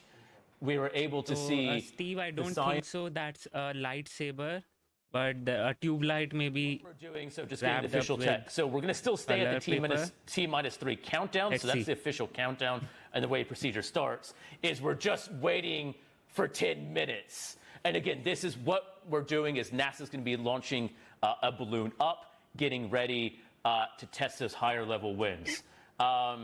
And so what we're really waiting for is just to make sure everything's cooperating. Look, and for those who maybe this is your first launch, maybe this is your 100th, this is common. We often get weather delays for places. One of the great reasons why people wanted to come to the Arnhem Space Center is because hopefully you can get something called the dry season. Well, the dry season is making every single person at the facility work for this launch to make sure what is going to happen and to make sure they earn that rocket launch happen. And this journey has been happening for a long time. And we caught up with Michael earlier in the day, who is the chairman and CEO of Equatorial Launch Australia. He really was. You know what? A question for you all guys. Like right now, the rocket is, just. Right now, the rocket is very wet because of the rain and all those things. So when this rocket will go to space, where there is almost absolute zero, what will happen to that water? I need those answers. So if you like to guess something, you can do that and type in the chat. Let's see who gets the answer first. How remote we are, what this vision is. It means a lot, not just for ELA, but it means a lot for Australia as well.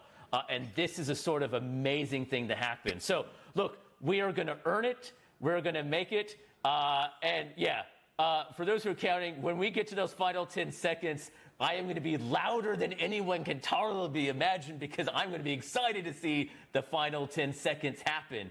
Now, so we are, as we said, in this T minus 3 minute hold rather, but we're in this hold for a few minutes while NASA launches a weather balloon. Now, unfortunately, we just don't have any vision or data from that, so we will wait to hear until NASA says so. But we are going to catch up with Michael, who we interviewed earlier in the day.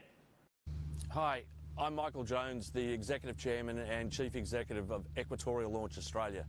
And tonight, we're doing Australia's first space launch from here in Arnhem Land. So watch this coverage and you will see the first commercial rocket launched into space from Australia and the first time that NASA has ever launched from a commercial spaceport ever. So, here with Michael on what is, I'd say, a momentous occasion today is a small way of describing it. Yep, every interview so far has asked me how's the excitement level. Have had no excitement, just been too busy. But today, starting to get a little bit of a vibe that, oh, today's the day. So the excitement level is increasing a bit. So that's good, because I want to enjoy it. Yeah, I was going to say, that's the thing, right? I mean, because this process has been not just the past few weeks or past few months. Okay, This so process has it's been very quite so yes, people have got the answer. Evaporate, Baba Yara says, freeze, Chopper says, freeze then boil. Paul says, okay, it will also there will be no water on the rocket, goes too fast, plus the pressure wave. Yeah, that is also correct. Some sort of, correct. And is this a satellite launch? We'll talk about that. Yeah, let's just get straight to the answer. So the answer is that although it's like absolute zero at in space, absolute zero means 0 Kelvin, which is like minus 273 degrees Celsius. So you might think that it will freeze, right? Because obviously the temperature is low. But that is not the case. In space, when a thing freezes, it has to lose out at heat. Its heat, right? Although the space is very, very, very, very cold at that point of time, but there is no sort of medium to exchange the heat from inside the water, right? And that is the reason why it won't freeze even at that point of time. What actually will happen is that water will boil. Yes, it will start boiling at minus 273 degrees Celsius. And the reason is the pressure. The pressure is actually the factor which determines how the water would behave, what's the temperature it will boil. At an 1 atmospheric pressure, which is at here on Earth, water boils at 100 degrees Celsius. But in space, that is not the case. Once you expose water into space, it will start boiling. Now, talking about the boiling does not mean it will become hot and then because of that it will boil. It will boil because of a pressure drop. Since it's a vacuum out there, there is no pressure to hold to, make sure that water stays in place in water form. Then because of that, the water just boils, all that part just boils away. And yes, and that is the reason why water in open space boils rather than freezing, even though it's at minus 273 degrees Celsius. Isn't it fascinating? Space is like very cool, really very cool if you understand it properly. in some degree, the entire community, as we've talked about, who's been invested in this. Huge span of stakeholders from, the Northern Territory government have been really instrumental in getting us off the ground. Freeze in upper atmosphere, yes. If you talk about that rocket part, yes, it will freeze in the upper atmosphere first and then evaporate. But if it is frozen, I don't think so. It will freeze as such. Talking about let's just keep the question simple to what will happen if you just open up water bottle in space, in open space, then what will happen. But talking, the rocket is a very complex one. The first of all, you might not even have those the water droplets on the rocket because it's going too fast, and all those things, the pressure wave and all those things ensure that nothing is on the rocket itself. So someone pointed it out. So yep, that is the case. But the thing which I explained is about what will happen to if you open a water bottle in space. So yeah. So, to some degree, bringing that home and showing that we have a capability that's here. right. And this is our coming out party in a big way. And to show that Australian technology and innovation and entrepreneurship can, be at the forefront of the world stage in space is a big state. And I think that there are a lot of other great Australian companies in space. there is. But, the Fleet Technologies who are doing satellites, the Skycraft in Canberra doing satellites. Who will hopefully have another launch this year. Yeah, That's right. and Myota. Southern Launch, our launch partners who are coming up tonight, which is really nice. That's right, and hoping to have that, this kind of same facility, but in the south. And that's the beauty of it, is this isn't just representing this site, it is what Australia is going to become.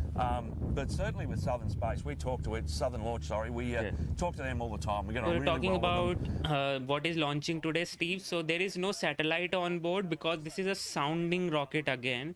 Repeating that today you are seeing a sounding rocket and not a proper rocket which will go to the orbit. So difference between a sounding and this one is this normal goes to the orbit and sounding just goes up and then come down. And why this normal rocket is able to achieve the orbit or stay in space is because not only it goes up, but it also goes sideways in a horizontal direction, and it acquires good enough velocity, almost around 7.2 kilometers per second, or you can say 8 kilometers per second to be safe. And around that point of time, when it achieved that velocity in horizontal direction, then at that point of time, the centrifugal force is equal to the gravitational force. Centripetal force is equal to the gravitational force, and it all cancels out, and then it is able to stay in the orbit. But if you like to understand it in a very naive way, let's just say that when you throw a stone in a horizontal direction, if you apply a little force, it will just drop in front of you. If you apply a greater force, it will take some time before it goes down on the earth, right? It will fall away, very far away from you.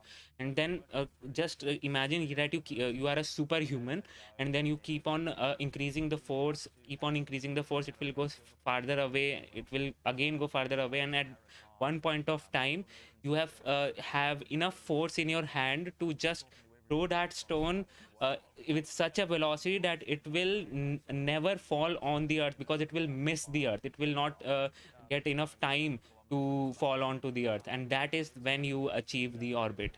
So this is how those things work. So the horizontal velocity matters, but in sounding rocket as of today, there is no horizontal velocity. It almost a little bit, but just most of the time it just goes up and then comes down because of the gravity. So the satellite is not there because of that. There is an experiment on it, which is a X-ray detector, and it will detect the X-rays coming in from the Milky Way galaxy. So these balloons obviously can go tens of kilometers into orbit to actually test what is the winds above and below. But now the key here is the whole rocket is obviously going to a height of 350 kilometers. So in order to do that, they need to test up to as high as they possibly can to make sure it's stable enough for those winds. Now, we still haven't had the rain, even though we still have winds or droplets on our screen here. Now, for those who asked, we cannot go near the rocket site. No one can go near it that close where this camera is. It is closer even than people almost would want. So there's unfortunately no way of cleaning it. We will just deal with it as is. Some of the other shots are a little bit better. So we're still going to stay at it. We're still going to wait for the measurements for the weather balloon. This will give us the critical data that NASA needs to make those decisions, on the safety of the rocket, because it's not just the safety of the rocket, as we've been saying, it's a safety on the trajectory. So when this rocket, whenever it does, takes off, it's going to launch over, it's going to go over southwest Arnhem land. So you have to be close in order to see it. If you are not in the vicinity, you won't see it. But look, you've been with us this long on the live stream. You're going to be with us to the end, and I appreciate it. We love you. I love you. Space loves us. And as long as the weather and the wind loves us back, we will see a rocket launch tonight. We still do have time in the launch window. Now, there is a limit to this launch window, but we're still in the time of it, so it's fine. We will just wait for those 10 minutes Before we resume our T-3 countdown, look, when we got to that T-8 seconds, oh, we were feeling like it was going to take off, weren't we? This room was electric. We're going to wait, though. So we will wait till we're there. We're still going to be with you. Now, one of the things that we've explored and one of the things that we really have seen with this is how do you build a spaceport in a remote part of Australia? And the history of Equatorial Launch Australia is an amazing one. The history of this vision to bring a rocket to here with a contract from NASA ready to go is an amazing story. You know, and I'm surrounded by people in this room who I know have been spending a lot of time on it doing various tasks. And look, they want to go as much as you, probably more than you, no offense, because they've been working for so long to see it, and they're waiting for it to happen. And we have people who have been standing outside in the rain just to wait it. There is passion, there is dedication from the entire team here, down the launch site, and all across it. And this is part of the ethos that has been part of Equatorial Launch Australia and this history to make it happen. And we're going to take a look at it real quick. We're going to take a look at that, of the story of ELA and how we've kind of gotten to today. Look, at this point, if people just want to chime in, sure, go ahead.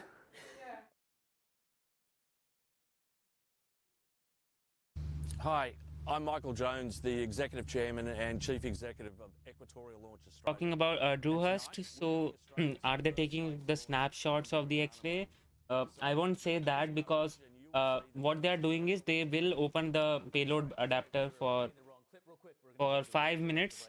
So there will be 5 minutes of data recording of all the X-ray detector which it has, and it is sending up the best X-ray detector or X-ray Quantum Calorimeter which they have ever made, which has 50 times better energy resolution than ever before. So it is able to better detect all those X-rays and all those things. So X-rays are actually very important when it comes to this studying a star, because when the star dies, it explodes, and it most of the time it forms supernovas, and then supernovas emit those X-rays. So by studying those X-rays, we can actually study the star itself, like why it died and how long before it died, and like what was its lifetime. So by studying that, we can definitely study our own star, which is the sun, and determine when it will die, so that we can be better prepared for all the unthinkable which could happen when the sun goes away. So yeah, that is that. So this spaceport which you are seeing was obviously developed in Australia, but this is, you can see right now, they didn't even have a rocket at all, because they don't even have right now. But then also they made the spaceport, and they made this spaceport in the hope that this will be used as a commercial spaceport to launch many other rockets, not only this sounding rocket, but the rockets from all over the world. And that can happen with all those small launchers like the Astra, the rocket lab, which don't require much of the equipments and all those things. So then they can do that. So yep, and they also have this very good availability of the launch, because it is very near to the equator. So the equatorial launches are really very easy and does not require much fuel to go into. But polar launches are not good for this launch from Australia. So yes, there's that.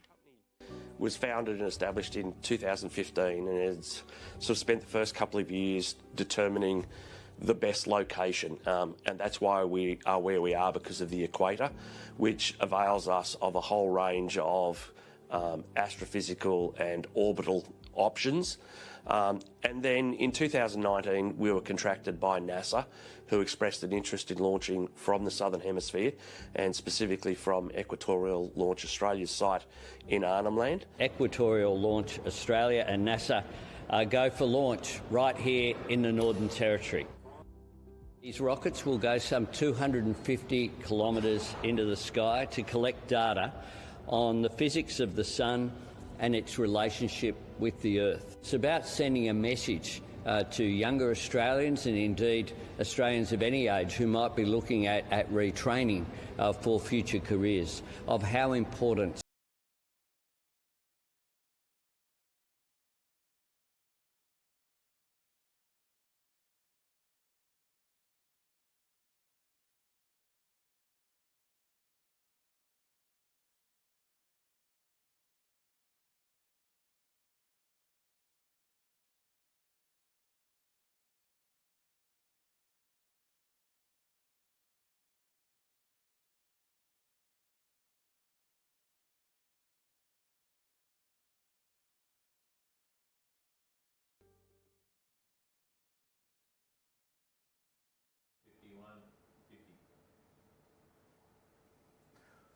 And you know what?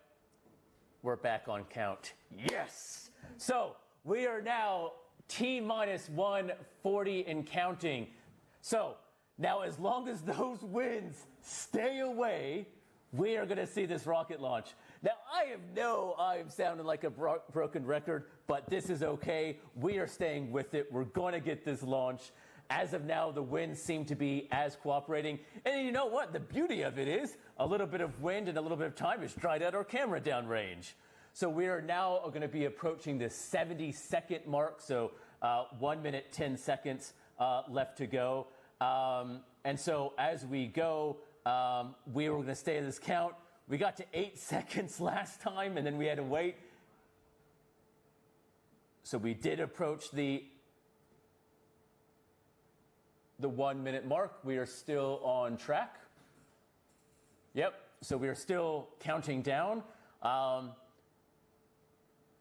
We're getting close. We are getting close to Australia's first commercial rocket launch, NASA's first launch with an Australian customer anywhere. And I can tell when we're getting close because everyone abandons me right at the key time. Okay, T-minus 30 seconds remaining, guys. Everything is looking good. Ready to go okay. to see this. Okay. We're going to do it. We're at 30. T-minus 18, 17, 16, 20. 15, 14, 13, 12, 11, 10, 7, 9, 8. 6, 5, 4, 3, 2, 1. Ignition! Whoa! Whoa, that was so fast! First stage burnout has happened. That was something. Whoa! I need a camera. Where's my camera? Okay, but I definitely felt like it might be cloudy, but I definitely felt it did not go as per the plan. But it just went sideways. It wasn't supposed to go there. So there is something like that. I don't know why they have cut this, but that was indeed very fast. Indeed very fast, and happened at the very last moment. It was not supposed to go in that direction, though. I don't know. What was that? What did we just saw? What did we just saw? Oh, and after that, the second stage is supposed to happen in just like 17 seconds. After like T plus 17 seconds, it is supposed to ignite and burn out after T plus 27 seconds. So I'm not so sure why they have cut out the stream, but the trajectory did not look right. Okay.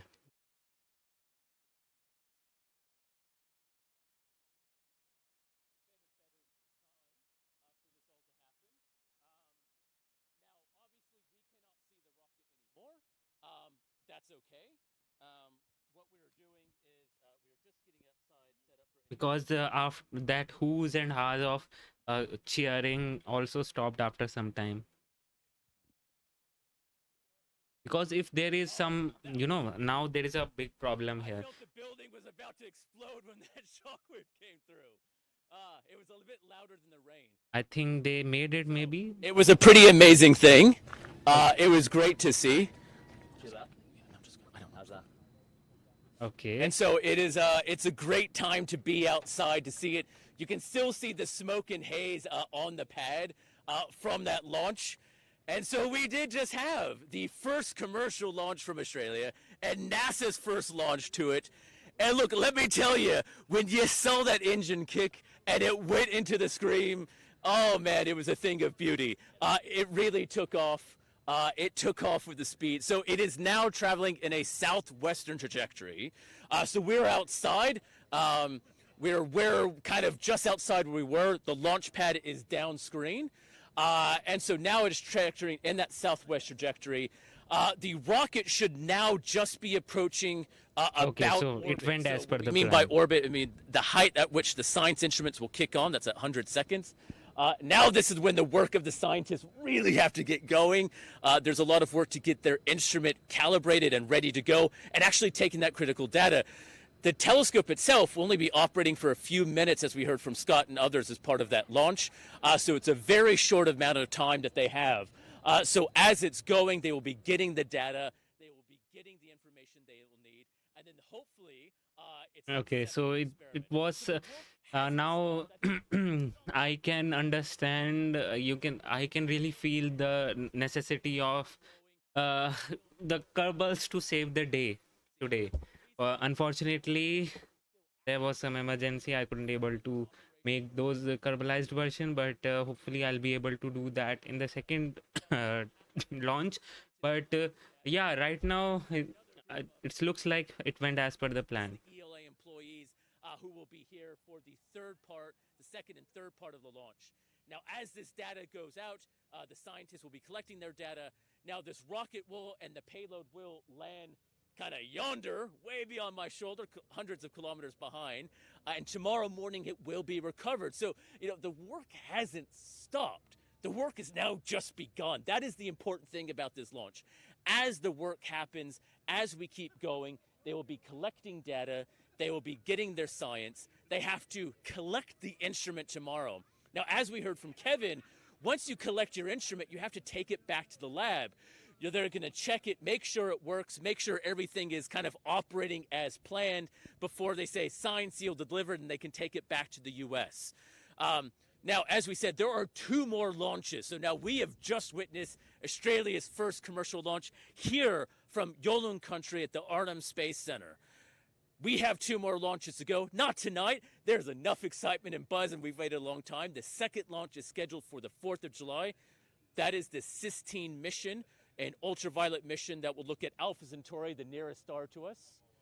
We also then have a 3rd mission launching on the 12th of July called Deuce, that will also look at Alpha Centauri, that nearest star to us besides the sun, but looking in the ultraviolet colors. So these are the very important missions looking at different types of the ultraviolet band, as we heard from Kevin, to measure the properties and composition of that star. So the X-ray team, based at the Launch Control Center down the road, is still getting their data. They still have minutes work of to do to collect it and come back down. Now, the recovery will not happen tonight. Obviously, we're in the middle of the night now. We have just ticked past midnight local time. Thank you to everyone who has stayed up through this endeavor. The helicopter crew and team will go out and recover the mission successfully, hopefully tomorrow, and that will all be handled safely. And this has already been coordinated with the traditional owners, the local landholders, and the emergency services. So any of you who were in the local region and just saw a rocket take off, boy, did you feel a kick, man. That was so powerful as it fell through. You saw the light and just heard the boom. It was, you feel it in your body. It was almost a way you can't even describe. And there just generally is an excitement, I think, by this team.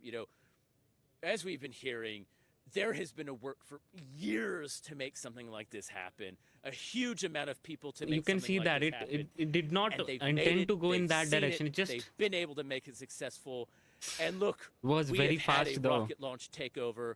We have had a rocket launch happen. And now, there's kind of almost a sigh of relief to some people. The rocket is done. In fact, NASA's job is done. NASA, once that rocket is launched, they essentially said, hey, it is good to go. It is the science side. Obviously, there's a payload and recovery, and that is the critical part of Equatorial Launch Australia, is they are managing all of this, dealing with it, and seeing it. And look, we can watch this rocket vision time and time again. I mean, the fact that we just saw a rocket launch from beautiful Arnhem land, Yolun country, is an amazing thing. There are just people are Eric, still standing outside. These sounding rockets are more of a missile, because the motor which they use are like very, very powerful, and most probably used in the ICBMs also historically. As you're seeing on the screen. And so, I'm again not so sure. I don't think so it was supposed to go in this direction. We got it. It was amazing. But again, you just need to go into space. You don't actually require the direction as such if it is inside that range. So it just needs to go in space and acquire the data. So yeah, let's see. Maybe it has to go in that direction. It was configured in this way in which it will launch in this direction, and then it will head on to that direction. But I have never seen a launch like this with a sounding rocket which does not even have a capability to steer. The mission was success from the science side. This is what likes to be counted as when the mission gets its critical data. There you go. Mission is success from the science side. We have had a successful launch from the Arnhem Space Center, held by Equatorial Launch Australia, the first commercial company to do so in Australia and to do so with NASA. It really is a momentous occasion. It is really great that everyone has been here to enjoy it. Thank you to everyone who's enjoyed us in the stream. We appreciate you lasting with us through this very long endeavor. We were worried about it ourselves. Was it going to happen? Was the wind going to stand away? It is wet everywhere we look, but it's kind of clear right above. It was clear enough. It was perfect enough. The winds were stable enough just for those critical final 3 minutes for the rocket to take off. That's exactly what we saw. That's exactly what you saw. And now we are done. We have reached this historical moment of the very first rocket launch from Australia. Thank you for tuning in. Thank you for staying with us. And we will be with you throughout the day tomorrow to cover what is the results of it. So keep up to date. We will be updating information as it comes to the public via YouTube, social media, and the media. Stay tuned for what is in store. For now, the beginning of the journey. This isn't the end. This is the start. Okay, so there you go, guys. It was very unexpected when that launch happened. I was, just checking out my phone to see if there is any update, and then I just saw, oh my God, it's like T-minus 30 seconds from the launch. So yes, it did happen now, guys, and I don't know about that maneuver which it performed. I haven't seen any sounding rocket perform that maneuver, but at the end of the day, the NASA has said it was a success. So that's what we want to hear. And yep, that happened today. We witnessed a beautiful, that was indeed a very, very, very fast rocket which I've ever seen properly, because NASA Volops launches, we have seen that sounding rocket from NASA Volops, but the video quality is very poor, literally very poor from that location. And here we got to see the actual speed of the sounding rocket, the black Brant, or you can say the Terrier motor, specifically the first stage, the Terrier Mark 71st stage, which has a huge kick, because it only runs for around T+6 seconds or so, and then it just delivers its purpose in just T+6 seconds. So yep, that happened, and we got to see the launch. Now the scientist must have got the data, and at T+15 minutes or so, the rocket will also land onto the Earth. And talking about what fuel it used, see, there is no as such information as in what specific contents of the fuel are, but I can surely say it's a solid fuel which we have, and it would be the ancient one, not the HTPB. HTPB is quite new, so I think it's that aluminum one which was used in shuttle back in the days. I hope so that is the case, but not so sure because it's not available in the public as in what fuel exact grains are there. So yeah, that's that. But why isn't there a footage from other angles and distance? Well, they said they have like 12 cameras or so, but you know, when you stream for the first time, then you get to know how the rocket will move, how fast it will go, and what camera angles you would actually be able to notice that from.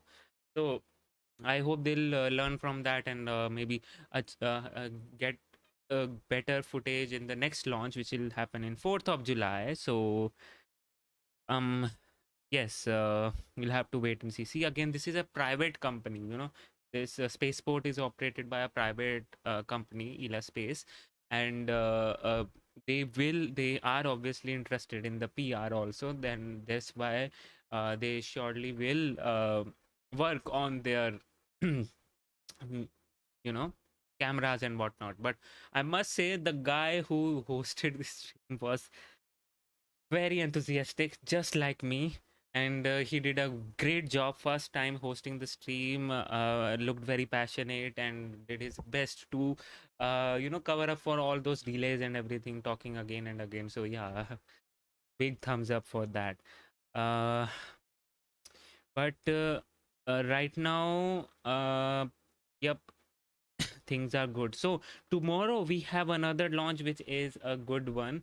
So as I said, it's July 4th, you will see another launch, and July 12th. So there are 3 launches contract from NASA, and they are actually launching it from Australia, not because they can't launch it from NASA, but you know, not NASA, the Wallops facility in Virginia. It's not because that they can obviously launch from Wallops flight facility, but the requirements of these experiments which it is carrying is actually noticeable in the southern hemisphere, like the X-rays.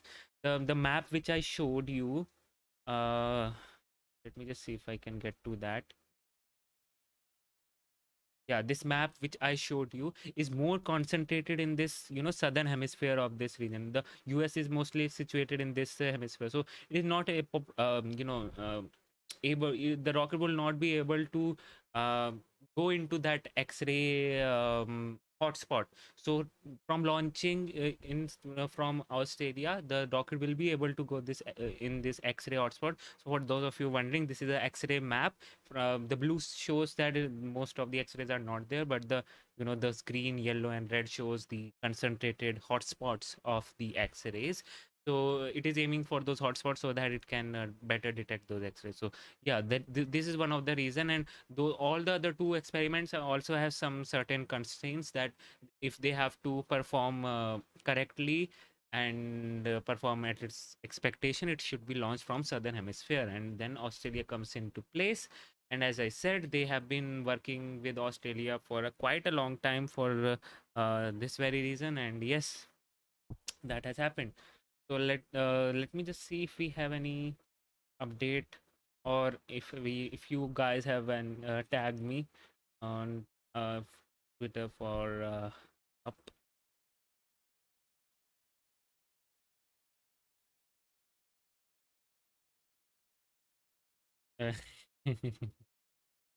Okay, so this happened. Okay.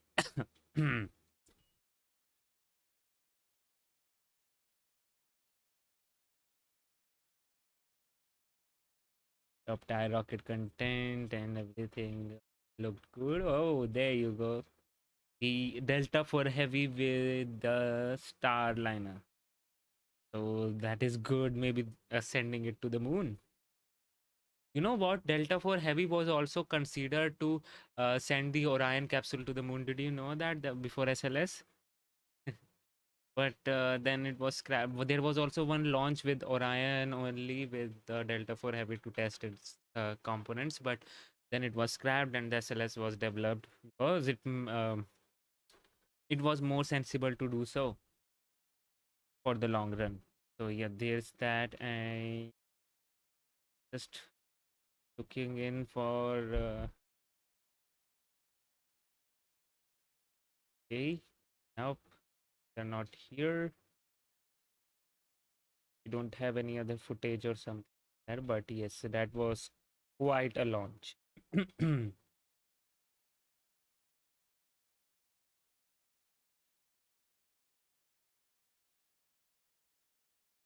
Nope.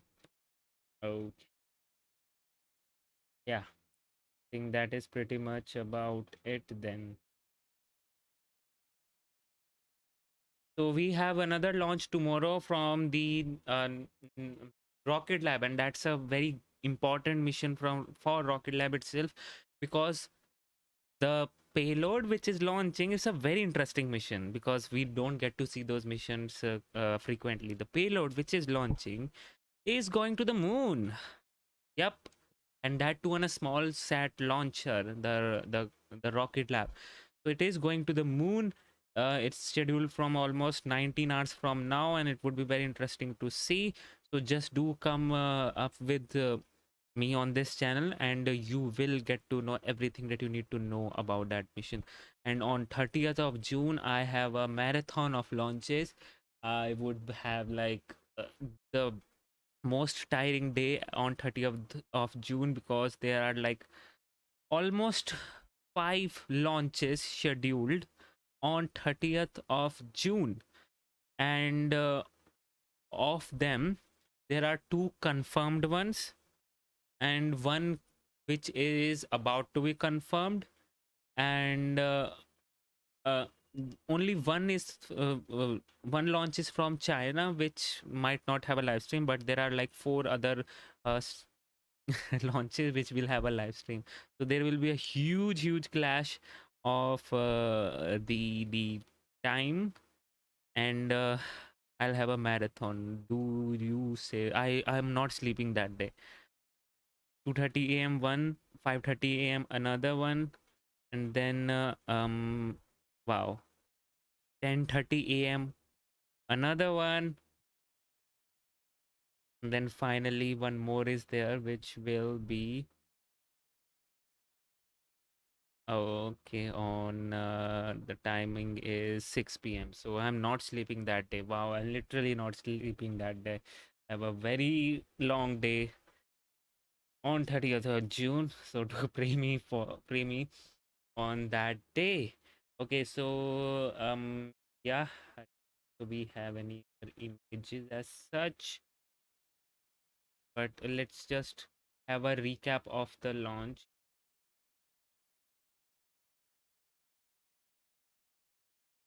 A longer countdown, so we're Okay, so let's when it launched. Yep, this was the time. This was a very fast. See, this it went in this direction and then it started going in this direction, and then at t plus 6 seconds or so, the first stage was obviously cut off, and then they for some reason cut off the live stream itself, and we did not get to see the second stage ignition. But as per their live stream, the mission was a successful one. So there you go, guys. Everything I could say went as per the plan, and now Australia has hosted its first commercial launch from its own land, and this is can be the first step before Australia can make its own rocket to launch from its own land, because Australia has a very big advantages, especially for equatorial launches, because of its location, geography, and yeah, there you go. I think that should be it for the stream, guys. If you liked today's stream, please do give it a thumbs up. It would really mean a lot. And if you want to support me, please do support me, because all the efforts which I put in, only most of the revenue which I earn from this channel, it comes from the members and the Patreon. So if you want to support me, do that. Please do that by becoming a member or a Patreon. Link is down in the description, and I'll see you tomorrow with the payload going to the moon. So until then, this is Pian Shiroila. You just saw Rocket Gyan. Stay safe, stay healthy, and bye.